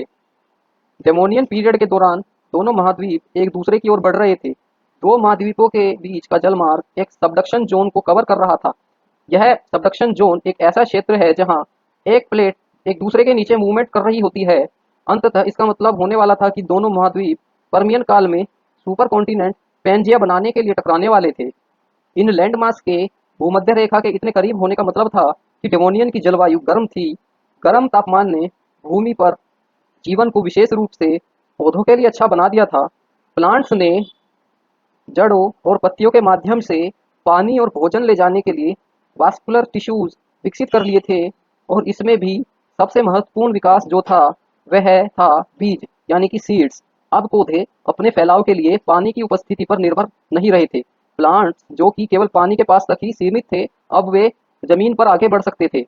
फर्न और पहले पेड़ों ने भूमि को ढकना शुरू कर दिया था। पौधों से ढकी भूमि पर पंखहीन कीड़ों और मकड़ियों ने अच्छा घर बना लिया था। डेवोनियन पीरियड को मछलियों का युग कहा जाता है। यह मछली की हजारों प्रजातियों के लिए प्रसिद्ध है, जो डेवोनियन पीरियड के समुद्र में विकसित हुई थी। हम इसे डेवोनियन चट्टानों में पाए जाने वाले मछली के फॉसिल्स के कारण जानते हैं। जब मछली ने पहली बार विकास करना शुरू किया, तो उसके पास कोई जबड़ा जौ नहीं था और उनका सपोर्ट स्ट्रक्चर कार्टिलेज से बना था। यह कार्टिलेज अच्छी तरह से फॉसिलाइज्ड नहीं होता है, इसलिए सबसे शुरुआती फॉसिल्स उन मछली के थे जिनकी भारी त्वचा को बोन्स, टिश्यूज से बने स्केल्स और प्लेटों द्वारा प्रोटेक्ट किया गया था। इन मछलियों को ओस्ट्राकोडर्म्स कहा जाता था। उनके नाम का अर्थ है खोल की खाल, यानी कि शेल स्किन्स। ये animal fossils late Silurian period के और शुरुआती डेवोनियन पीरियड की चट्टानों में दिखाई देते हैं। मछलियों में अगला विकास जबड़े यानी कि जॉज और गिल्स और पेयर्ड फिन्स थे। प्लैकोडर्म्स इन तीनों विशेषताओं वाली पहली मछली थी। उनके पास अभी भी ओस्ट्राकोडर्म्स वाली शेल स्किन थी, लेकिन यह केवल मुख्य रूप से सिर और गर्दन के क्षेत्र को कवर करती थी। प्लैकोडर्म्स में सबसे बड़ी मछली डंक्टिलियोसिस थी। यह डेवोनियन पीरियड के समुद्रों में एक बहुत बड़ा शिकारी थी। यह 10 मीटर तक लंबी थी। इनमें दांतों के स्थान पर लार्ज बोनी प्लेट्स होती थी, जो कि उनके माउथ ओपनिंग्स के साथ जुड़ी होती थी। उनके ये शक्तिशाली जबड़े अन्य मछलियों, शार्क और यहाँ तक कि अन्य डंक्टाइलियोसिस के लिए भी घातक थे। शार्क या कॉन्ड्रिक्टाइस डेवोनियन पीरियड के दौरान भी विकसित हुए। शार्क को बड़े प्लैकोडर्म्स के वंशज माना जाता है, लेकिन वे शरीर के बाहर हड्डियों से बने कवच को बनाने की क्षमता खो देते हैं और अंदर की तरफ भी हड्डियों को बनाने में असमर्थ हो जाते हैं। इसलिए उनके शरीर को कार्टिलेज का सहारा मिलता था। कार्टिलेज के सॉफ्ट होने के कारण उनके स्केलेटन के बहुत कम जीवाश्म साक्ष्य फॉसिल एविडेंसेस उपलब्ध हैं। प्राचीन शार्क के बारे में अधिक जानकारी कई अलग अलग प्रकार के फॉसिलाइज्ड टीथ यानी कि जीवाश्म दांतों से मिलती है, जो कि पाए गए हैं। शार्क सबसे पहले इस अवधि के मध्य में दिखाई दी थी। बोनीफिशिस या ओस्टिचथाइस डेवोनियन पीरियड के मिडल पार्ट के दौरान दिखाई दी। इनमें पहला फीचर लोब फिन्स था। इन मछलियों में आधार पर फ्लैशी लोब्स के साथ पेयर्ड फिन्स होते थे और बॉडी एंड पर मोर टिपिकल फिन मेम्ब्रेन होती थी। लोब में जॉइंटेड बोन्स होती थी। माना जाता है कि ये लोब फिन्स पैरों में कन्वर्ट हो गए और अंततः वे एम्फीबियंस में विकसित हुए, जो पानी के अंदर और बाहर अपना जीवन व्यतीत करने लगे थे। सीलोकैंथ एक लोब फिन मछली थी जो डेवोनियन पीरियड के दौरान विकसित हुई थी। डिप्टरस लंग्स यानी फेफड़ों वाली मछली थी जो इस समय विकसित हुई थी। डिप्टरस के गले से लंग सैक्स निकल रहे थे, जिसके कारण वह गिल्स के द्वारा सांस लेती थी। डेवोनियन काल के दौरान बाढ़ और सूखे के बड़े झटके लग रहे थे। सूखे के समय जब झीलें तालाबों में बदल जाती थी, तो पौधों ने बचे हुए थोड़े से पानी में सारी ऑक्सीजन का इस्तेमाल कर लिया था और पानी में ऑक्सीजन की कमी हो गई थी। इसी तरह के एक तालाब में फंसे डिप्टरस अपना सिर पानी से बाहर निकाल लेते थे और जीवित रहने के लिए आवश्यक हवा प्राप्त करते थे। स्पॉन्जिस और कोरल्स की रीफ के निर्माण का कार्य पैलियोजोइक युग के दौरान चला। उन्होंने दुनिया की कुछ सबसे बड़ी रीफ चट्टानें बनाई। डेवोनियन पीरियड के समुद्रों में भी इन्वर्टिब्रेट्स अच्छी तरह विकसित हुए, इसलिए कई नई प्रजातियां विकसित हुई। अमोनाइट्स इन्हीं में से एक हैं। डेवोनियन पीरियड की समाप्ति के साथ प्रजातियों ने भूमि और जल दोनों में अपना आवास बना लिया था। डेवोनियन काल बड़े पैमाने पर एक्सटिंक्शन के साथ समाप्त हुआ। डेवोनियन एक्सटिंक्शन के होने से पानी में रहने वाले जीवों के आवासों को जमीन पर रहने वालों की तुलना में बहुत अधिक चोट लगी थी। स्पंजिस और कोरल्स सबसे अधिक प्रभावित हुए थे। हजारों सालों तक कोई बड़ी रीफ बिल्डिंग दोबारा नहीं हुई थी। पैलियोजोइक एरा का अगला पीरियड है कार्बोनिफेरस पीरियड। पैलियोजोइक युग का कार्बोनिफेरस पीरियड लगभग 354 मिलियन ईयर्स पहले आरंभ हुआ था, जो कि लगभग 64 मिलियन ईयर्स तक रहा था। कार्बोनिफेरस नाम बड़ी मात्रा में कार्बन बियरिंग वाले कोयले से आया है, जो इस अवधि के दौरान बना था। कार्बोनिफेरस पीरियड को दो पीरियड्स में विभाजित किया गया है, जिसमें मिसिसिपियन पीरियड सबसे पुराना है और कार्बोनिफेरस का 1/3 भाग है, और पेंसिल्वेनियान पीरियड जो कि कार्बोनिफेरस का 2/3 भाग है। पेंसिल्वेनियन पीरियड कार्बोनिफेरस पीरियड का रिसेंट यानी कि बाद वाला पार्ट है। इस समय यूरामेरिका और गोंडवाना की विशाल भूमि एक दूसरे की ओर बढ़ रही थी और कार्बोनिफेरस पीरियड के दौरान टकराती रही थी। टकराव का मतलब था कि कुछ भूमि पहाड़ों के रूप में ऊपर उठ गई थी। इन पहाड़ों में कोई पौधे नहीं थे, यूरा अमेरिका और गोंडवाना एक बड़े सुपर कॉन्टिनेंट को बनाने के लिए काम कर रहे थे, जो पैलियोजोइक ईरा की अगली अवधि के दौरान महत्वपूर्ण असर डालने वाले थे। कार्बोनिफेरस पीरियड के शुरुआती भाग में, जो कि मिसिसिपियन था, उत्तरी अमेरिका का अधिकांश भाग गर्म उथले समुद्रों से ढका हुआ था। इन समुद्रों में रहने वाले कई जानवरों ने चूना पत्थर के निर्माण में अपनी शेल्स या अपने खोल का कंट्रीब्यूशन कर दिया था। इन समुद्रों में इतने सारे क्रेनोइड्स रहते थे कि उन्होंने चूना पत्थर के निर्माण में बड़ा योगदान दिया। कार्बोनिफेरस पीरियड के उथले समुद्रों में बहुत से ब्रायोजोन्स रहते थे। ब्रायोजोन फिल्टर फीडिंग जानवर हैं जो कॉलोनीज बनाते हैं या चट्टान की सतह से जुड़े रहते हैं। ब्राकियोपोड्स ने समुद्र तल को कवर किया हुआ था। ये बाइवाल्व्स होते थे जो क्लैम की तरह दिखते थे, लेकिन वास्तव में ये ब्रायोजोन से संबंधित हैं। दोनों लोफोफोराटा फाइला के मेंबर्स हैं। अर्ली कार्बोनिफेरस या मिसिसिपियन के दौरान ट्राइलोबाइट कम थे और लेस कॉमन थे और विलुप्त होने की ओर अग्रसर थे।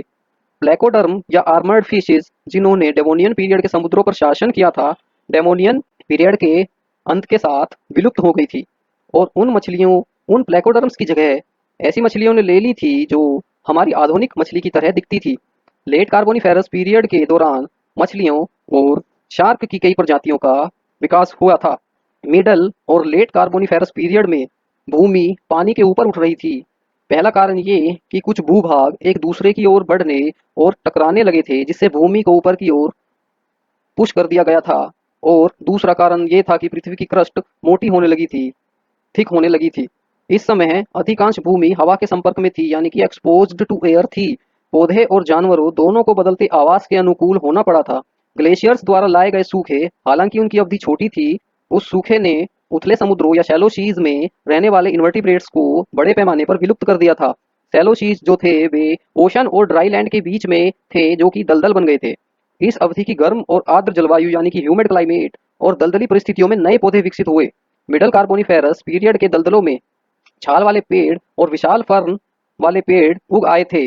पौधों ने इतनी ऑक्सीजन छोड़ी कि हवा में बहुत अधिक ऑक्सीजन थी।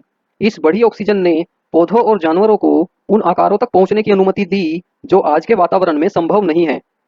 जब ये विशाल पेड़ और फर्न मर गए तो वे पानी में या दलदलों में गिर गए, जिसमें बैक्टीरिया नहीं थे जो उन्हें सड़ने में मदद कर पाते, डिकम्पोज होने में मदद कर पाते, और इन्हीं पौधों की परतों ने पीट बेड का निर्माण किया और आखिरकार परतों के वजन के साथ नीचे वाली परतों पर दबाव बढ़ता गया, जिससे ये पीट बेड कोयले में बदल गए। भूमि क्षेत्र बढ़ने के साथ साथ भूमि के जानवर अधिक और अधिक विविध होते गए। टेट्रापोड 4 पैरों वाले वे वर्टिब्रेट्स थे जो लेट डिवोनियन पीरियड में भूमि पर जाने लगे थे। कार्बोनिफेरस के दौरान टेट्रापोड्स की अधिक से अधिक प्रजातियां विकसित हुई थी। कुछ शुरुआती एम्फीबियन थे जिन्होंने पानी में अपना जीवन शुरू किया और बाद में जमीन पर चले गए। कुछ शुरुआती रेप्टाइल्स थे जिन्होंने लेदरी स्किन डेवलप की क्योंकि वे भूमि के उन हिस्सों में चले गए थे जो बहुत शुष्क थे। इन शुरुआती रेप्टाइल्स ने अपने अंडों के लिए भी लेदर कवरिंग्स विकसित की ताकि अंडे अंदर के बच्चे के विकसित होने के दौरान सूख न जाएं। कार्बोनिफेरस पीरियड का अंत ग्लोबल क्लाइमेट चेंज द्वारा मार्क किया गया है और ये चेंजेस उन ग्लेशियरों के कारण हुए जो दक्षिणी ध्रुव को कवर करते थे। इस समय के दौरान कई प्रजातियां विलुप्त हो गई थी। इन जलवायु परिवर्तनों से समुद्री वातावरण सबसे अधिक प्रभावित हुए थे, इसलिए विलुप्त होने वाले ज्यादातर इन्वर्टिब्रेट्स थे जिन्होंने अपना जीवन समुद्र में ही बिताया। हॉर्न कोरल, ट्राइलोबाइट्स और कुछ प्रकार के क्रेनोइड्स विलुप्त होने की राह पर थे जो अगली अवधि में आएंगे। पैलियोजोइक ईरा का लास्ट पीरियड है पर्मियन पीरियड। आइए जानते हैं इसके बारे में। पर्मियन पीरियड पृथ्वी पर ग्रेट चेंज का टाइम था। जलवायु, महाद्वीप और जीवित चीजें सभी नाटकीय रूप से बदल रही थी। यह समय मैमल्स के पूर्वजों का भी समय है और यह पीरियड ग्रेट डाइंग के साथ समाप्त हुआ, जो अब तक का सबसे बड़ा एक्सटिंक्शन इवेंट है। पर्मियन पीरियड पैलियोजोइक ईरा की अंतिम अवधि है। इस अवधि के अंत में पृथ्वी पर अब तक का सबसे बड़ा मास एक्सटिंक्शन इवेंट हुआ था। पर्मियन पीरियड के अर्ली स्टेज में यूरामेरिका और गोंडवाना मिलकर एक सुपर कॉन्टिनेंट बनाते हैं पेंजिया, जो कि अब पूरा हो गया था। अधिकांश पर्मियन पीरियड तक पृथ्वी पर जीवन वैसा ही था जैसा कि कार्बोनिफेरस पीरियड में था। तापमान ठंडा था और क्योंकि पेंजिया महाद्वीप उत्तर की ओर बढ़ रहा था, सुपर कॉन्टिनेंट पेंजिया के मूवमेंट से पहाड़ भी बन रहे थे। जब साइबेरिया महाद्वीप यूरा अमेरिका के उत्तरी भाग से टकराया तो पेंजिया पूरा हो गया था और इस टक्कर से यूराल पर्वत ऊपर उठ गए थे। पेंजिया इंग्लिश लेटर के एक बड़े सी के आकार का सुपर कॉन्टिनेंट था। इसने टेथीस सागर को घेरा हुआ था। शेष पृथ्वी पेंथलासा नामक एक विशाल महासागर से कवर्ड थी। भले ही महासागर ने पृथ्वी के अधिकांश भाग को कवर किया हुआ था, लेकिन पेंजिया इतना बड़ा था कि समुद्र के पानी से आंतरिक भाग को कोई भी लाभ नहीं हुआ, यानी कि उसके अंदर कई रेगिस्तान बन गए थे।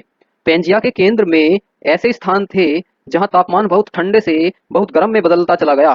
कहीं कहीं तो बहुत कम या कभी भी बारिश नहीं हुई थी। पर्मियन काल के दौरान पूरी पृथ्वी ड्राई हो गई थी, दलदली भूमि सूख गई थी और पानी की जरूरत वाले कई पौधे मर गए थे। नए पौधे विकसित हुए जो ड्राई कंडीशंस के अनुकूल थे। वे थे जिम्नोस्पर्म्स। इन पौधों में बीज थे। इनमें से सबसे पुराने पौधों में से आज भी मौजूद है। इसे जिंक को कहा जाता है। इस अवधि के दौरान रहने वाले अधिकांश पेड़ शंकुधारी या कोनिफर्स थे। कोनिफर्स शंकु में बीज धारण करने वाले पेड़ हैं। इस समय का एक और जिम्नोस्पर्म ग्लासोप्टेरिस था। ग्लासोप्टेरिस के जंगलों ने दक्षिण गोंडवाना के अधिकांश हिस्से को कवर कर लिया था। वे उन फोसिल्स के रूप में प्रसिद्ध है जिन्होंने प्लेट टेक्टोनिक्स के सिद्धांत को साबित करने में मदद की थी। बदलती जलवायु ने जानवरों के विकसित होने के तरीकों को भी प्रभावित किया था। एम्फीबियंस जो नव आवास के लिए दलदलों पर निर्भर थे, मरने लगे थे। उन्हें रेप्टाइल्स द्वारा रिप्लेस किया गया था क्योंकि उनके शरीर बहुत शुष्क हवा और तापमान में व्यापक परिवर्तन में रह सकते थे। पेलिकोसोर्स कार्बोनिफेरस पीरियड में अपनी शुरुआत में विकसित हुए। ये जानवर एक रेप्टाइल्स की तरह दिखते हैं, लेकिन उनमें स्कल कैरेक्टरिस्टिक्स होते थे जो उन्हें मैमल्स की तरह बनाते थे। पेलिकोसोर्स में सबसे प्रसिद्ध डिमेट्रोडोन है। दूसरे पेलिकोसोर्स की तरह ही डिमेट्रोडोन की पीठ पर एक सेल होता था जिससे उसे अपनी बॉडी टेम्परेचर को स्टेबल रखने में सहायता मिलती थी। थेरेपिड्स का विकास पर्मियन काल के दौरान हुआ। ये जानवर मैमल्स के पूर्वज हैं और कुछ बोन स्ट्रक्चर कैरेक्टरिस्टिक्स को साझा करते हैं। पर्मियन काल के कुछ थेरेपिड्स में तापमान परिवर्तन के अनुकूल होने में मदद करने के लिए फर होता था। पर्मियन काल में कोरल्स फिर से बनने लगे थे। डेवोनियन काल के अंत में लगभग विलुप्त होने के बाद कोरल्स अब विशाल रीफ्स बना रहे थे। पर्मियन पीरियड के अंत के साथ आए बड़े पैमाने के एक्सटिंक्शन इवेंट से कई कोरल सर्वाइव नहीं कर पाए। डेवोनियन पीरियड में कई रीफ्स का निर्माण करने वाले हॉर्न कोरल और टेबुरल कोरल्स सभी पर्मियन पीरियड के बाद चले गए थे। कोरल विलुप्त होने वाली एकमात्र प्रजाति नहीं थे। पर्मियन एक्सटिंक्शन अब तक की सबसे बड़ी मास एक्सटिंक्शन इवेंट थी। तब से किसी भी एक्सटिंक्शन ने ग्रह पर जीवन के इतने हिस्से को नहीं मारा है। समुद्र में 90 से 95% प्रजातियां विलुप्त हो गई या उन्हें गंभीर नुकसान हुआ। भूमि पर क्षति कम गंभीर थी, लेकिन कुछ प्रजातियां जैसे पेलिकोसोर्स पूरी तरह से विलुप्त हो गई थी। इस ग्रेट एक्सटिंक्शन के होने के कारण के बारे में कई सिद्धांत हैं। यह भारी मात्रा में ज्वालामुखी गतिविधि के कारण भी हो सकता है। क्षेत्र के हाल के अध्ययनों से पता चलता है कि ज्वालामुखी में विस्फोटों के कारण कोल बेड्स में आग लग गई होगी। ज्वालामुखी से निकलने वाली गैस ग्लोबल वार्मिंग घटना का कारण बनी होगी। दूसरा सिद्धांत यह है कि एक धूमकेतु या उल्का या मीटियोराइट्स और एस्टेरॉइड्स पृथ्वी से टकराए होंगे, जिससे घटनाओं की एक श्रृंखला शुरू हो गई थी, जिससे समुद्र में ग्लेशियरों के निर्माण सहित तापमान में और सी लेवल में परिवर्तन हो गए होंगे। अन्य सिद्धांत यह भी है कि पेंजिया के जितना बड़ा विशाल भूभाग बनने की वजह से जलवायु का संतुलन बिगड़ गया होगा, जिससे ये सब चीजें प्रभावित हुई होंगी। कारण चाहे जो भी हो, पर्मियन काल के अंत में हुई विलुप्ति की घटना इतनी महत्वपूर्ण थी कि इसने पैलियोजोइक ईरा का अंत कर दिया था। पृथ्वी पर जीवन फिर कभी वैसा नहीं दिखेगा जैसा कि पैलियोजोइक ईरा के दौरान था। अब बात करते हैं मीजोजोइक एरा के बारे में। Mesozoic era Permian extinction event में हुई उथल पुथल की समाप्ति के साथ शुरू होता है।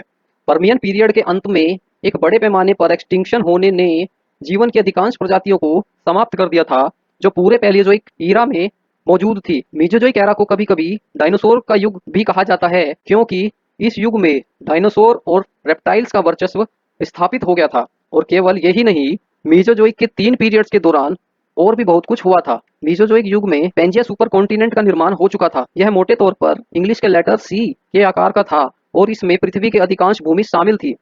इस विशाल लैंडमास ने तैथीस महासागर का घेराव कर रखा था, जो ट्रॉपिकल लैटिट्यूड्स में स्थित था, और पेंजिया और तैथीस ओशन का घेराव पैंथलासिक ओशन कर रहा था।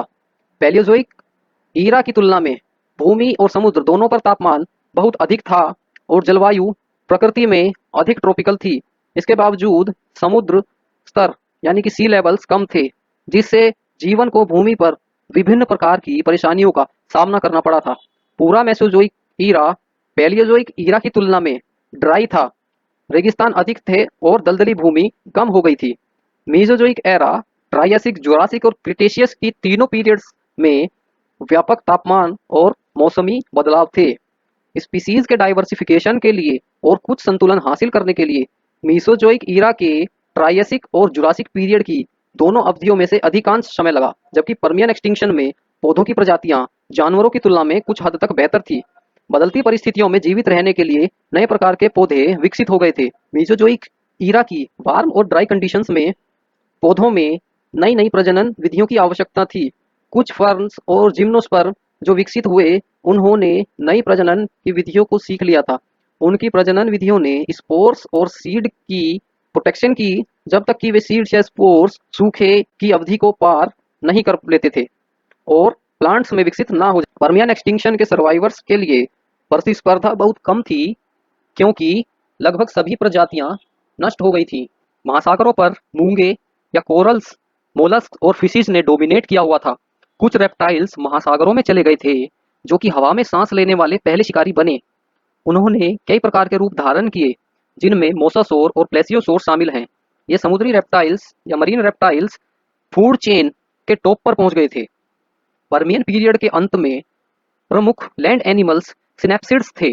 एनिमल्स के इस ग्रुप को आंख के पीछे स्कल के प्रत्येक तरफ एक छेद होने की विशेषता थी, जिन्हें प्रिमिटिव ईयर्स कहा जा सकता है। उन्हें कभी कभी मैमल्स लाइक रेप्टाइल्स भी कहा जाता है। पर्मियन पीरियड के अंत में यह समूह लगभग विलुप्त हो गया था। मीसोजोइक एरा में विकसित होने वाले जानवरों को तापमान और नमी से और ऐसी ही एक्सट्रीम कंडीशन से बचने के लिए नए प्रकार के शरीर की आवश्यकता हुई, जैसे कि एम्फीबियंस ने रेस्पिरेटरी मैकेनिज्म विकसित कर लिया था, जिससे वे लंबे समय तक पानी के बाहर रह सकते थे। लेकिन केवल लेकिन वे केवल रेप्टाइल्स थे जिन्होंने अपने आप को हॉट और ड्राई कंडीशंस के लिए बेहतर रूप से अनुकूल किया। उन्होंने अपने शरीर और अंडे दोनों पर एक मोटी चमड़े की त्वचा विकसित कर दी थी। उसके बाद रेप्टाइल्स पनपे और वे अपने आकार और संख्या दोनों के परिदृश्य से हावी रहे। उन्हें डायप्सिड्स के रूप में जाना जाता है। डायप्सिड्स को आंखों के पीछे स्कल के प्रत्येक तरफ दो ओपनिंग होने की विशेषता थी, जबकि सिनेप्सिड्स के केस में एक ही ओपनिंग थी। डायनासोर इन्हीं रेप्टाइल्स से विकसित हुए और वे डायप्सिड्स थे।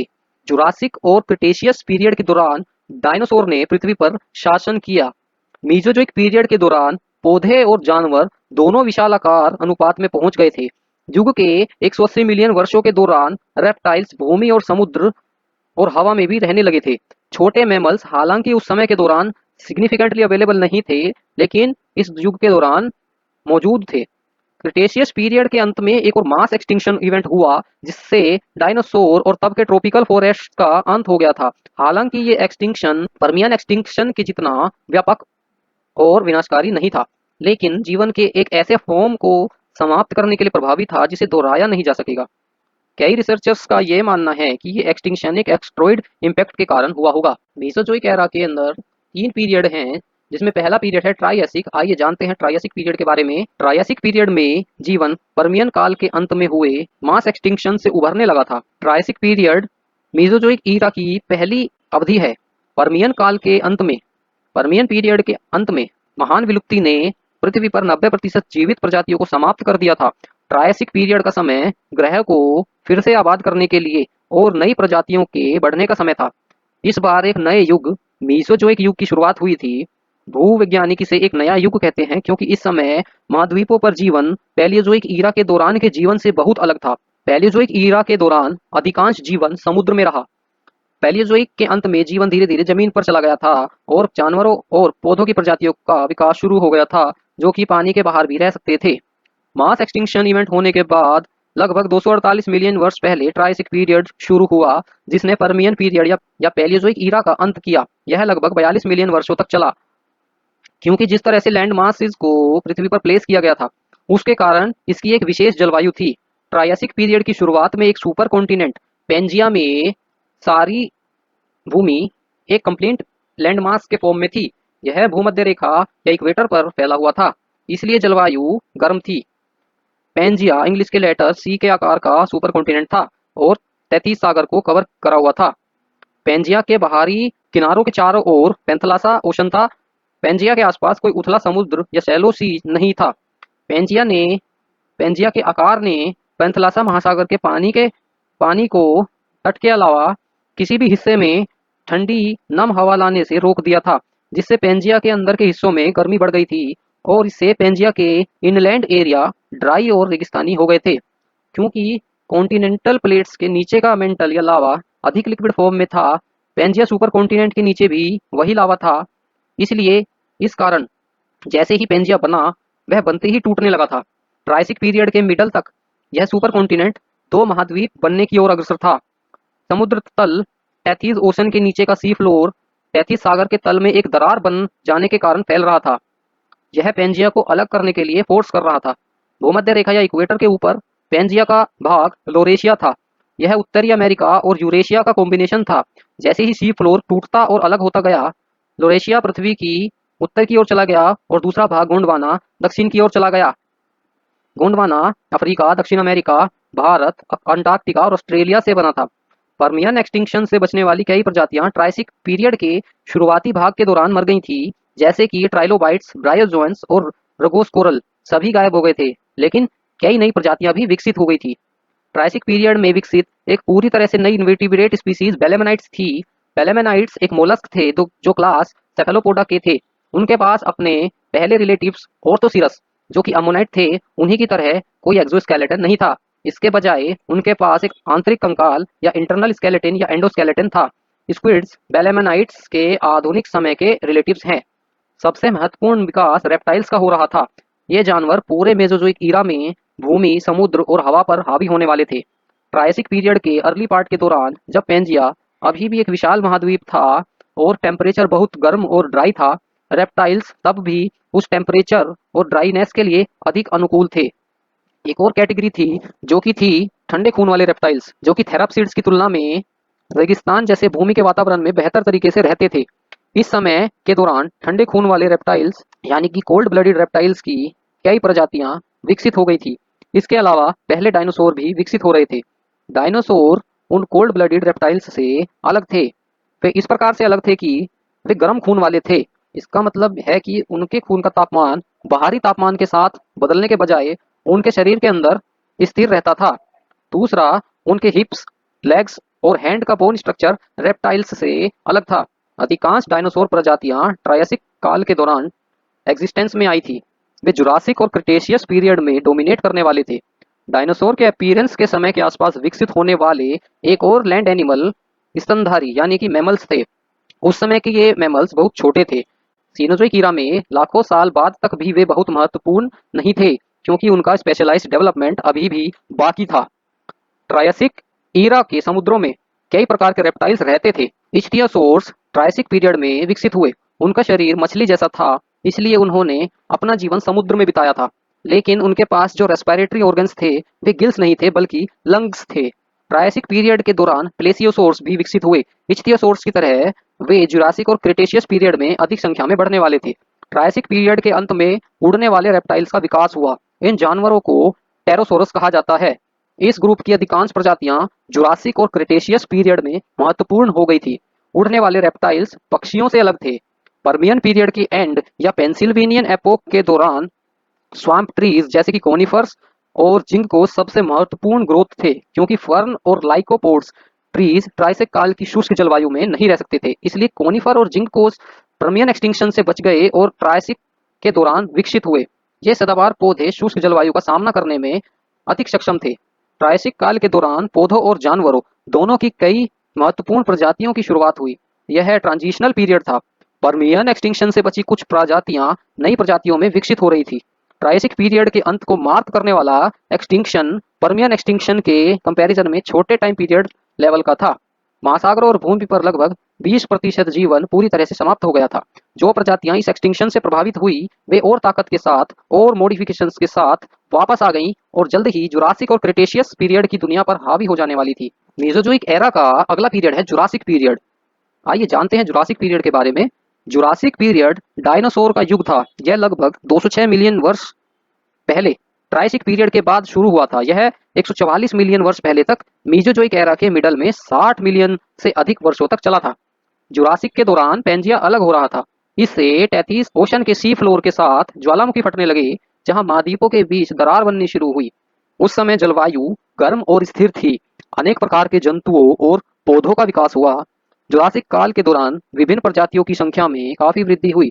समुद्र में अधिक से अधिक इन्वर्टिब्रेट्स प्रजातियां थी। जुरासिक काल के दौरान बेलेमोनाइट्स और अम्मोनाइट्स बढ़े और इन्वर्टिब्रेट्स जीवों में सबसे महत्वपूर्ण थे। गैस्ट्रोपोड्स या सी स्नेल्स एक मोलस्क थे जो जुरासिक काल में बहुतायत से बड़े थे। कोरल्स गर्म समुद्रों में रीफ का निर्माण करने लगे थे। इस समय के ट्रॉपिकल सीज में कई प्रकार की बोनी फिशेज, शार्क और रे फिशेज तैर रही थी। जुरासिक पीरियड के समुद्र शिकारियों से भरे थे।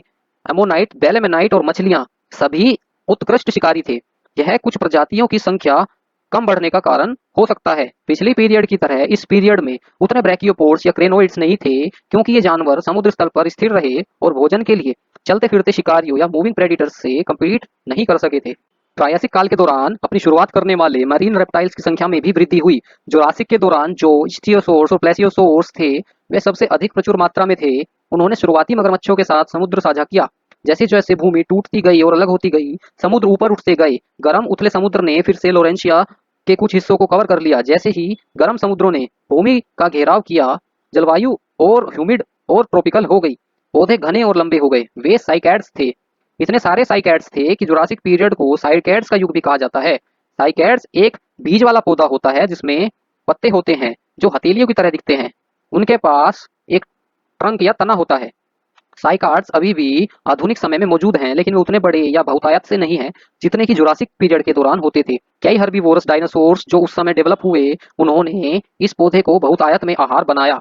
बेशक बहुत सारे शाकाहारी जीवों के होने का मतलब मांसाहारी जीवों के लिए अच्छा खाना उपलब्ध होना था। इस अवधि के दौरान इतने अलग अलग प्रकार के डायनासोर डेवलप हुए थे कि इस पीरियड को एज ऑफ डायनासोर्स के रूप में जाना जाता है। जुरासिक पार्क मूवी के बारे में बात करें तो इस मूवी के बारे में कुछ मिसअंडरस्टैंडिंग स्टेटमेंट्स दिखाई गई हैं। वे क्या हैं आइए देखते हैं। फिल्मों और टीवी ने हमें कई चीजों पर विश्वास करने के लिए प्रेरित किया है जो वास्तव में सच नहीं है कि डायनासोर कैसे और कब रहते थे। उदाहरण के लिए फिल्म जुरासिक पार्क में कुछ स्टार डायनासोर्स के रूप में टायरेनोसोरस रेक्स या टी रेक्स और वेलोसिरैप्टर्स दिखाए गए हैं, जबकि वास्तव में जुरासिक काल या जुरासिक पीरियड समाप्त होने के लंबे समय तक बाद ना तो टी रेक्स और ना ही वेलोसिरैप्टर मौजूद थे। जुरासिक काल के दौरान सबसे बड़े डायनासोर सौरोपोड्स थे। ये डायनासोर चार मोटे पैरों पर चलते थे। उनकी लंबी गर्दन और लंबी पूंछ थी जो कि उन्हें संतुलन देने में मदद करती थी। इनमें से कुछ सैरोपोड्स विशाल थे जैसे कि ब्रैकियोसोरस जिनका वजन लगभग 55 टन था, और डिप्लोडोकस डायनासोर सबसे लंबा सौरोपोड था और यह लगभग 45 फीट लंबा था। थीरोपोड्स दो पैरों पर चलने वाला डायनासोर थे और मांसाहारी थे। वे शातिर और मांस खाने वाले थे। एलोसोरस डायनासोर एक जुरासिक थेरोपोड था। एलोसोरस 35 फीट तक लंबा था। इसकी एक मोटी पूंछ थी जो इसे अपने पिछले पैरों पर संतुलन बनाने में मदद करती थी। आगे के पैर बहुत छोटे थे लेकिन प्रत्येक हाथ में लंबे नुकीले पंजे थे। एलोसोरस के पैर में एक चील की तरह 3 लंबे पंजे थे। यह डायनासोर एक भयंकर शिकारी था। सभी डायनासोर मांसाहारी नहीं थे। सभी डायनासोर मांसाहारी नहीं थे। बहुतों ने केवल पौधे खाए। ये शाकाहारी डायनासोर विशाल सौरोपोड्स जैसे कि ब्रैकियोपोड्स थे। स्टेगोसोरस भी एक शाकाहारी पौधे खाने वाला डायनासोर था। इसकी पीठ के साथ दो लंबी पंक्तियों में प्लेटें थी। हालांकि यह थोड़ा सौरोपोड्स के जैसा दिखता था, किंतु यह दूसरे ग्रुप ऑर्निथोपोड्स से बिलोंग करता था। ऑर्निथोपोड्स में आधुनिक पक्षियों की तरह ही हिप स्ट्रक्चर थी। सभी ऑर्निथोपोड्स पौधे खाने वाले डायनासोर्स थे। पहली पक्षी जैसी प्रजाति जुरासिक के दौरान विकसित हुई थी। ये थी आर्कियोप्टेरिक्स। आर्कियोप्टेरिक्स डायनासोर और पक्षियों के बीच एक लिंक का एक वेल नोन एग्जाम्पल है। आर्कियोप्टेरिक्स में डायनासोर की कुछ विशेषताएं थी जैसे कि लंबी पूंछ और उंगलियों के पंजे। इसमें आधुनिक पक्षियों की भी कुछ विशेषताएं थी जैसे कि विंग्स। मैमल्स जुरासिक काल के दौरान भी जारी रहे किंतु वे छोटे रह गए थे। कई अलग अलग प्रजातियां विकसित हुई लेकिन मैमल्स का जुरासिक पीरियड में कोई अहम रोल नहीं था। जुरासिक पीरियड के अंत में एक माइनर मास एक्सटिंक्शन हुआ जो कि क्रिटेशियस पीरियड की शुरुआत का संकेत था। इस समय बाइवाल्व्स मोलस्क जो कि क्लैम्स के समान थे, उनकी कई प्रजातियां विलुप्त हो गई थी। मेसोजोइक एरा का लास्ट पीरियड है क्रिटेशियस पीरियड। आइए जानते हैं इसके बारे में। क्रिटेशियस पीरियड डायनासोर के लिए सुनहरे दिन की थी और पेंजिया के टूटने का समय भी चल रहा था। यह एक बड़ा बदलाव था जिसमें अटलांटिक महासागर का ज्वालामुखी केंद्र जो कि मिड अटलांटिक रिफ्ट है, हजारों मील लंबी ज्वालामुखी पहाड़ों की एक श्रृंखला को खोल रहा था, और उसके कारण जो फ्लावरिंग प्लांट्स का डेवलपमेंट होना था और उनकी वजह से विकसित होने वाले इंसेक्ट का पीरियड था। यह मीसोजोइक ईरा की अंतिम अवधि है। इसने 144 मिलियन वर्ष के समय की अवधि को 65 मिलियन ईयर्स पूर्व तक कवर किया। महाद्वीपों में परिवर्तन क्रिटेशियस काल में जारी रहे। जो पेंजिया अब टूट चुका था, लोरेशिया और गोंडवाना दो पार्ट्स में, ये दोनों पार्ट्स अलग होते रहे। लोरेंशिया के पूर्वी हिस्से में उत्तर अटलांटिक महासागर का निर्माण हुआ था। इसने उत्तरी अमेरिका के पूर्वी तट और अधिकांश पश्चिमी यूरोप को कवर किया हुआ था। गोंडवाना में से दक्षिण अमेरिका और अफ्रीका अलग हो गए। सी फ्लोर जो था वो पृथ्वी की क्रस्ट में एक दरार के साथ फैल रहा था, जिसे रिफ्ट कहा जाता है, और इससे साउथ अटलांटिक ओशन बना। अफ्रीका के पूर्वी हिस्से में एक और दरार बनी, जिसके कारण अफ्रीका के और आधुनिक मेडागास्कर और भारत के बीच एक जलमार्ग बना। अफ्रीका और दक्षिण अमेरिका के बीच बनी रिफ्ट ने पानी के भीतर ज्वालामुखी पर्वतों यानी कि वोल्केनिक माउंटेन्स की एक लंबी श्रृंखला बना दी थी। जैसे जैसे अटलांटिक महासागर चौड़ा होता गया, ये पहाड़ बढ़ते गए। जैसे जैसे ये पहाड़ बढ़ते गए, उन्होंने भारी मात्रा में पानी को डिस्प्लेस कर दिया। इससे कई इनलैंड ओशंस का निर्माण हुआ। पशु जीवन उतना ही विकसित होता रहा था जितना जुरासिक पीरियड में था। डायनासोर्स की नई प्रजातियां महत्वपूर्ण रूप से बढ़ रही थी। सेराटोप्सिन्स डायनासोर पहली बार दिखाई दिए। ये पौधे खाने वाले ऑर्निथोपोड्स थे। सबसे प्रसिद्ध उदाहरण ट्राइसेराटोप्स है। इसके 3 सींग और एक विशाल बोनी फ्रिल था, जिससे इसकी खोपड़ी बनी थी। सभी का सबसे प्रसिद्ध डायनासोर टायरेनोसोरस रेक्स या टी रेक्स मीसोजोइक ईरा के एंड के दौरान आया। टायरेनोसोरस रेक्स एक रेप्टाइल हिप्ड डायनासोर था। यह 2 पैरों पर चलता था, इसलिए एक थेरोपोड था। सभी थेरोपोड मांसाहारी थे।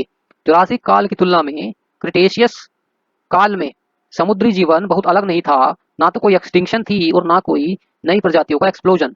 विशाल शी रेप्टाइल्स के भोजन के लिए कई मछलियां, मोलस्क और आर्थ्रोपोड्स अवेलेबल थे, जो अभी भी क्रिटेशियस के ओशंस में रहते थे। क्रिटेशियस पीरियड का सबसे महत्वपूर्ण डेवलपमेंट फ्लावरिंग प्लांट्स की ग्रोथ थी। इससे पहले अधिकांश पेड़ जिम्नोस्पर्म्स या कोन्स वाले पौधे थे। अब पेड़ फूल देने लगे थे। कई मॉडर्न ट्रीज स्पीसीज के पूर्वज क्रिटेशियस पीरियड के दौरान दिखाई दिए, जिसमें मैग्नोलिया और मैपल थे। फूलों के साथ तितलियों, चींटियों, दीमक और मधुमक्खियों सहित कई कीड़े आए। फूलों के पौधे इन कीड़ों के लिए भोजन प्रदान करते थे। कीड़े भी यह सुनिश्चित करते रहे कि पोलेंस फूल से फूल तक फैल जाएं, ताकि बीज पैदा हो सके जो फूलों को रिप्रोडक्शन करने में सहायता करते थे। मैमल्स अभी भी थे, लेकिन वे अभी भी बहुत महत्वपूर्ण नहीं थे। ये विशालकाय डायनासोर की तुलना में छोटे जीव थे। नए प्लेसेंटल मैमल्स की प्रजातियों में से एक महत्वपूर्ण विकास थी। इन मैमल्स ने अपनी संतानों को अपने शरीर के अंदर विकसित करना सीख लिया था। इन्फेंट मैमल्स को प्लासेंटा नामक अंग के माध्यम से शरीर के अंदर भोजन प्राप्त होता था। क्रिटेशियस पीरियड में एक बड़ी घटना हुई थी, जो क्रिटेशियस पीरियड के अंत में एक बड़े पैमाने पर एक्सटिंक्शन का कारण बनी। इसे केटी इवेंट या केटी एक्सटिंक्शन इवेंट कहा जाता है, जिसमें के से मतलब है क्रिटेशियस और टी का मतलब है टर्शरी पीरियड। टर्शरी पीरियड जो कि सीनोजोइक एरा की पहली अवधि है। एक लोकप्रिय सिद्धांत यह है कि एक पुल का युक्तान पेनिनसुला मैक्सिको की खाड़ी में पृथ्वी से टकराया। यह कई भूगर्भीय गतिविधियों का कारण बनी। कई ज्वालामुखी फूट पड़े और धुएं ने आसमान को ढक लिया, जिसने वर्षों तक सूर्य के प्रकाश को ग्रह से दूर रखा। इससे जलवायु और वनस्पति में भारी परिवर्तन हुआ। केटी एक्सटिंक्शन इवेंट महासागरों में रहने वाली 70% से अधिक प्रजातियों और भूमि पर 15% प्रजातियों के विलुप्त होने का कारण बना। इस समय लगभग सभी डायनासोर विलुप्त हो गए थे। आधुनिक पक्षी या मॉडर्न बर्ड्स डायनासोर के वे वंशज हैं, जिन्होंने इतने लाखों वर्षों तक ग्रह पर शासन किया था। समुद्र में भी एमोनाइट्स और बेलेमनाइट्स को बड़े मैराइन रेप्टाइल्स के साथ मिटा दिया गया था, जिनमें इच्थियोसोर्स और प्लेशियोसोर्स शामिल थे।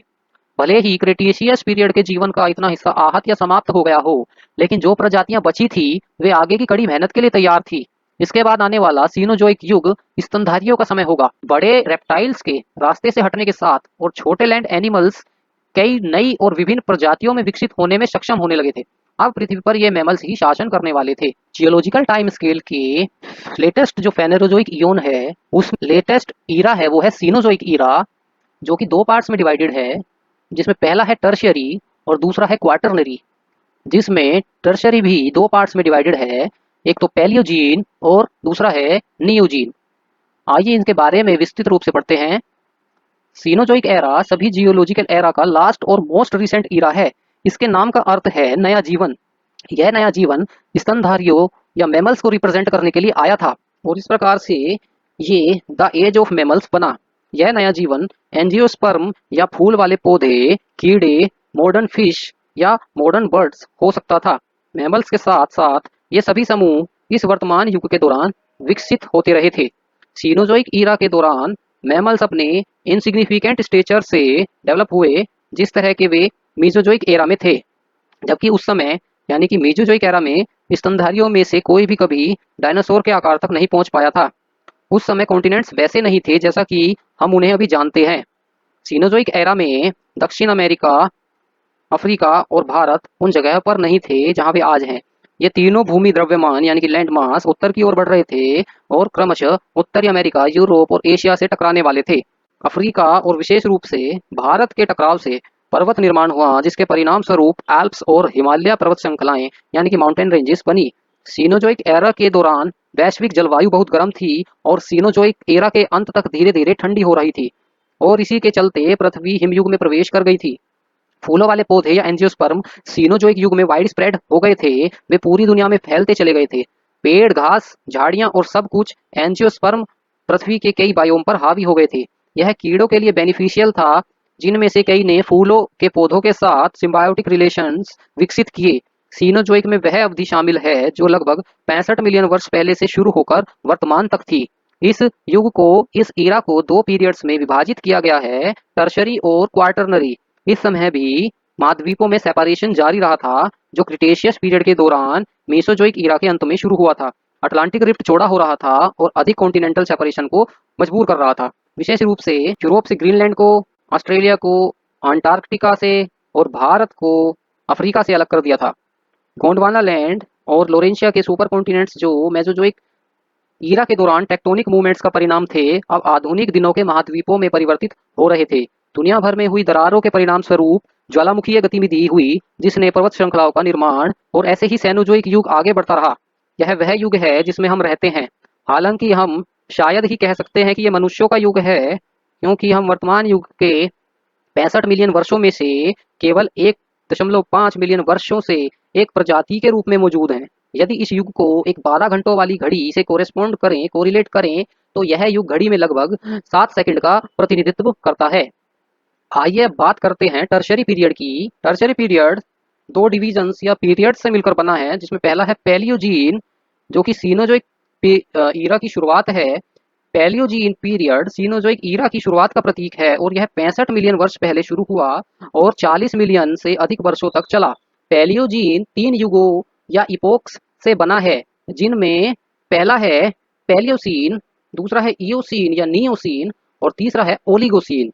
पैलियोजीन पीरियड की शुरुआत में क्लाइमेट आज की क्लाइमेट की तुलना में बहुत गर्म और नम था। पृथ्वी का अधिकांश भाग ट्रॉपिकल या सब ट्रॉपिकल था।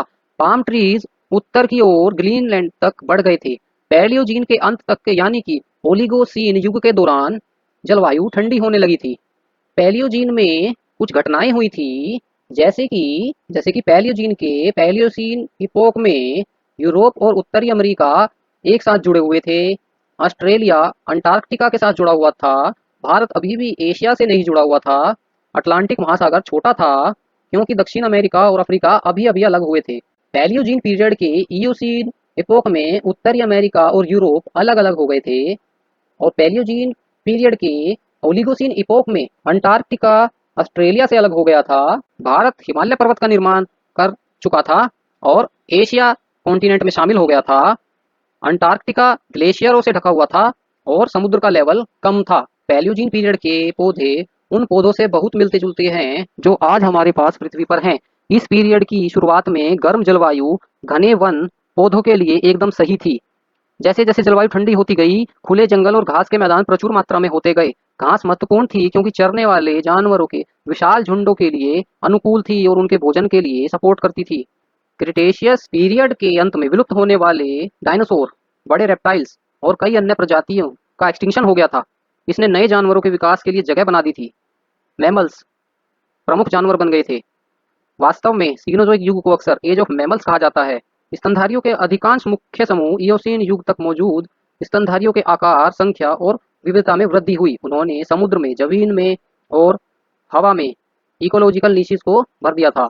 आज हम जिन जानवरों को जानते हैं, उनमें से कई का विकास पैलियोजीन काल के दौरान हुआ था, जैसे कि dogs, cats, pigs, toothed whales, bats, ancestors of elephants, whales, primitive horses, rats और पहले primates। पैलियोजिन काल ने पक्षियों को फेवर किया। बर्ड्स की कई नई प्रजातियां विकसित हुई। कई बड़े उड़ान रहित पक्षी थे जो अब विलुप्त हो चुके हैं, जिनमें टेरर बर्ड भी शामिल है। इन पक्षियों ने विशेष रूप से तब तक अच्छा प्रदर्शन किया जब तक कि स्तनधारियों ने इतनी सारी प्रजातियां विकसित नहीं कर ली। आज हम जिन पक्षियों को जानते हैं उनमें से कई पुरापाषाण काल में मौजूद थे, यानी कि मीसोजोइक ईरा में मौजूद थे। महासागरों में मछली की प्रजातियां डाइवर्सिफाइड हो गई थी, शार्क अधिक भरपूर हो गई थी। मछली की कई अन्य ताजे पानी की प्रजातियों के साथ ट्राउट और बॉस मछलियां विकसित हुई। इयोसीन इपोक के दौरान वेस्टर्न यूनाइटेड स्टेट्स में विशाल झीलों का निर्माण हुआ। ग्रीन रिवर फॉर्मेशन इन झीलों द्वारा निर्मित एक प्रसिद्ध फॉसिल रिच एरिया है। इसकी चट्टानों में आज भी कई प्रकार की जीवाश्म मछलियां पाई जाती हैं। महासागरों में भी स्तनधारी विकसित हुए। सबसे बड़े स्तनधारियों में से एक प्रिमिटिव व्हेल इस समय विकसित होने लगी थी। पैलियोजीन पीरियड में कीड़ों की संख्या में वृद्धि हुई थी। मधुमक्खियां और अन्य कीड़े जो फूलों के पौधों के पोलन और नेक्टर पर जीवित थे, उन सभी की संख्या में और विविधता में वृद्धि हुई थी। पैलियोजीन पीरियड की शुरुआत गर्म और ह्यूमिड जलवायु के साथ हुई थी, लेकिन जलवायु ठंडी और शुष्क होती जा रही थी।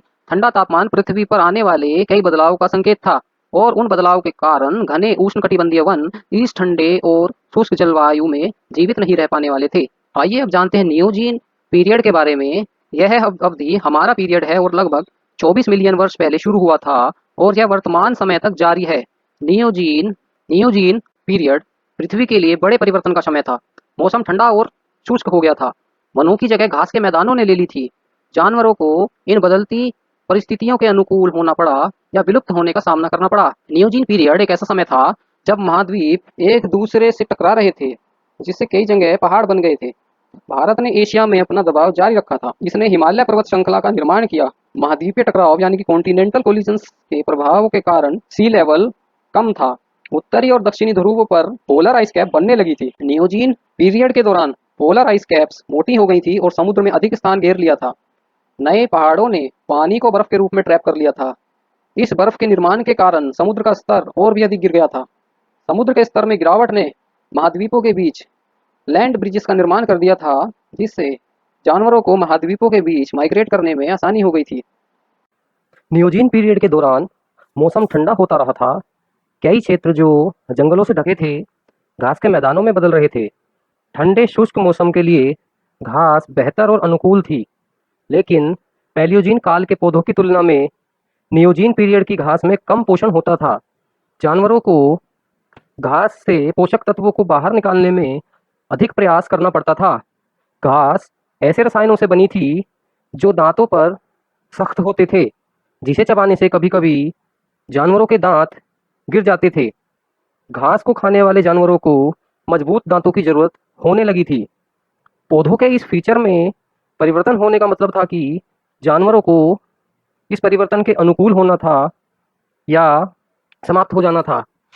इसी कारण कई वनवासी या फॉरेस्ट ड्वेलर्स विलुप्त हो गए और नए जानवर विकसित हुए जो इस तरह की घास पर जीवित रह सकते थे, जैसे घोड़ों के लंबे शीर्ष सपाट यानी कि फ्लैट टॉप्ड वाले दांत हो गए थे, जो घास पीसने में विशेष रूप से अच्छे थे। उनके दांत लंबे हो गए थे। अन्य जानवरों ने अपने शरीर के अंदर घास को पचाने के लिए नए तरीके विकसित कर लिए थे। इन जानवरों के एक से अधिक पेट थे। उन्हें जुगाली करने वाले या रूमिनेंट्स कहा जाता था। ये जानवर घास से पोषक तत्व प्राप्त करने में कुशल हो गए थे। इस नए प्रकार का जानवर या ऑर्टियोडेक्टाइल कई परिचित प्रजातियों में विकसित हुआ, जैसे कि ऊंट, बाइसन, भेड़ और जिराफ। क्योंकि चरने वाले जानवर तेज दौड़ सकते थे, शिकारियों को अनुकूल करना पड़ा या भूखा रहना पड़ा। नियोजीन पीरियड के घास के मैदानों के वातावरण के लिए नए शिकारियों का विकास हुआ। कुत्ते और बिल्ली के शरीर तेजी से दौड़ने में सक्षम थे और अपने शक्तिशाली जबड़े और दांतों का उपयोग अपने शिकार को मारने के लिए करते थे। वे मियोसीन घास के मैदानों में प्रमुख शिकारी बन गए थे। महासागरों में भी नए पौधों की वृद्धि हुई। कैल्प एक बड़े भूरे एल्गी का एक रूप है। कैल्प के जंगल ठंडे पानी में उगते थे, जहां ये पौधे चट्टानों और कोरल्स से जुड़ सकते थे। इस यूनिक इकोसिस्टम में रहने के लिए ऊदबिलाव यानी कि ओटर्स और अन्य जानवर विकसित हुए। हाथी और मैनेटिस से संबंधित एक समुद्री स्तनपायी जो कि डगोंग था मियोसीन पीरियड के कैल्प जंगलों में बड़ी संख्या में रहते थे। इन जानवरों के मॉडर्न वर्जन अभी भी ऑस्ट्रेलियाई ग्रेट बैरियर रीफ में पौधों पर फीड करते हैं। शार्क्स ने भी नई प्रजातियां विकसित की। इन नई शार्कों में से एक थी मेगालोडोन। यह लगभग 16 मिलियन वर्ष पहले मियोसीन युग में पहली बार अपीयर हुई थी। मेगालोडोन सभी शार्कों में सबसे बड़ी थी। यह लगभग 50 फीट तक लंबी थी और अपने विशाल शरीर के लिए मेगालोडोन ने व्हेल और डगोंग पर फीड किया।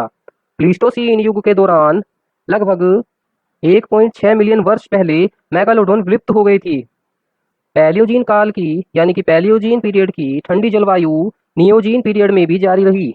प्लियोसीन एपोक के अंत तक पृथ्वी एक हिमयुग में बंद थी। ऐसा होने के कई कारण थे। समुद्र के निम्न स्तर, नए पहाड़ों और बदलती समुद्री धारा, ध्रुवीय क्षेत्रों में पोलर आइस कैप्स का बढ़ना। टर्शरी पीरियड जो कि हॉट और मॉइस्ट टेम्परेचर से शुरू हुआ था, वह एक कोल्ड और ड्राई हिमयुग में समाप्त हो गया था। अगला पीरियड है क्वार्टरनरी पीरियड जो कि लेटेस्ट पीरियड है। लगभग 1.8 मिलियन वर्ष पहले हिमयुग यानी कि आइस एज के साथ शुरू हुआ। पूरे काल में ग्लेशियर्स मौजूद रहे, कभी अधिक तो कभी कम। यह समय giant mammals, humans, sabre toothed cats और अन्य भयंकर शिकारियों का समय है। इसे कभी कभी मनुष्य का युग कहा जाता है क्योंकि यह एकमात्र ऐसा काल है जिसके आसपास मनुष्य रहा है। यह वर्तमान समय तक जारी है और यह वह अवधि है जिसमें हम रहते हैं।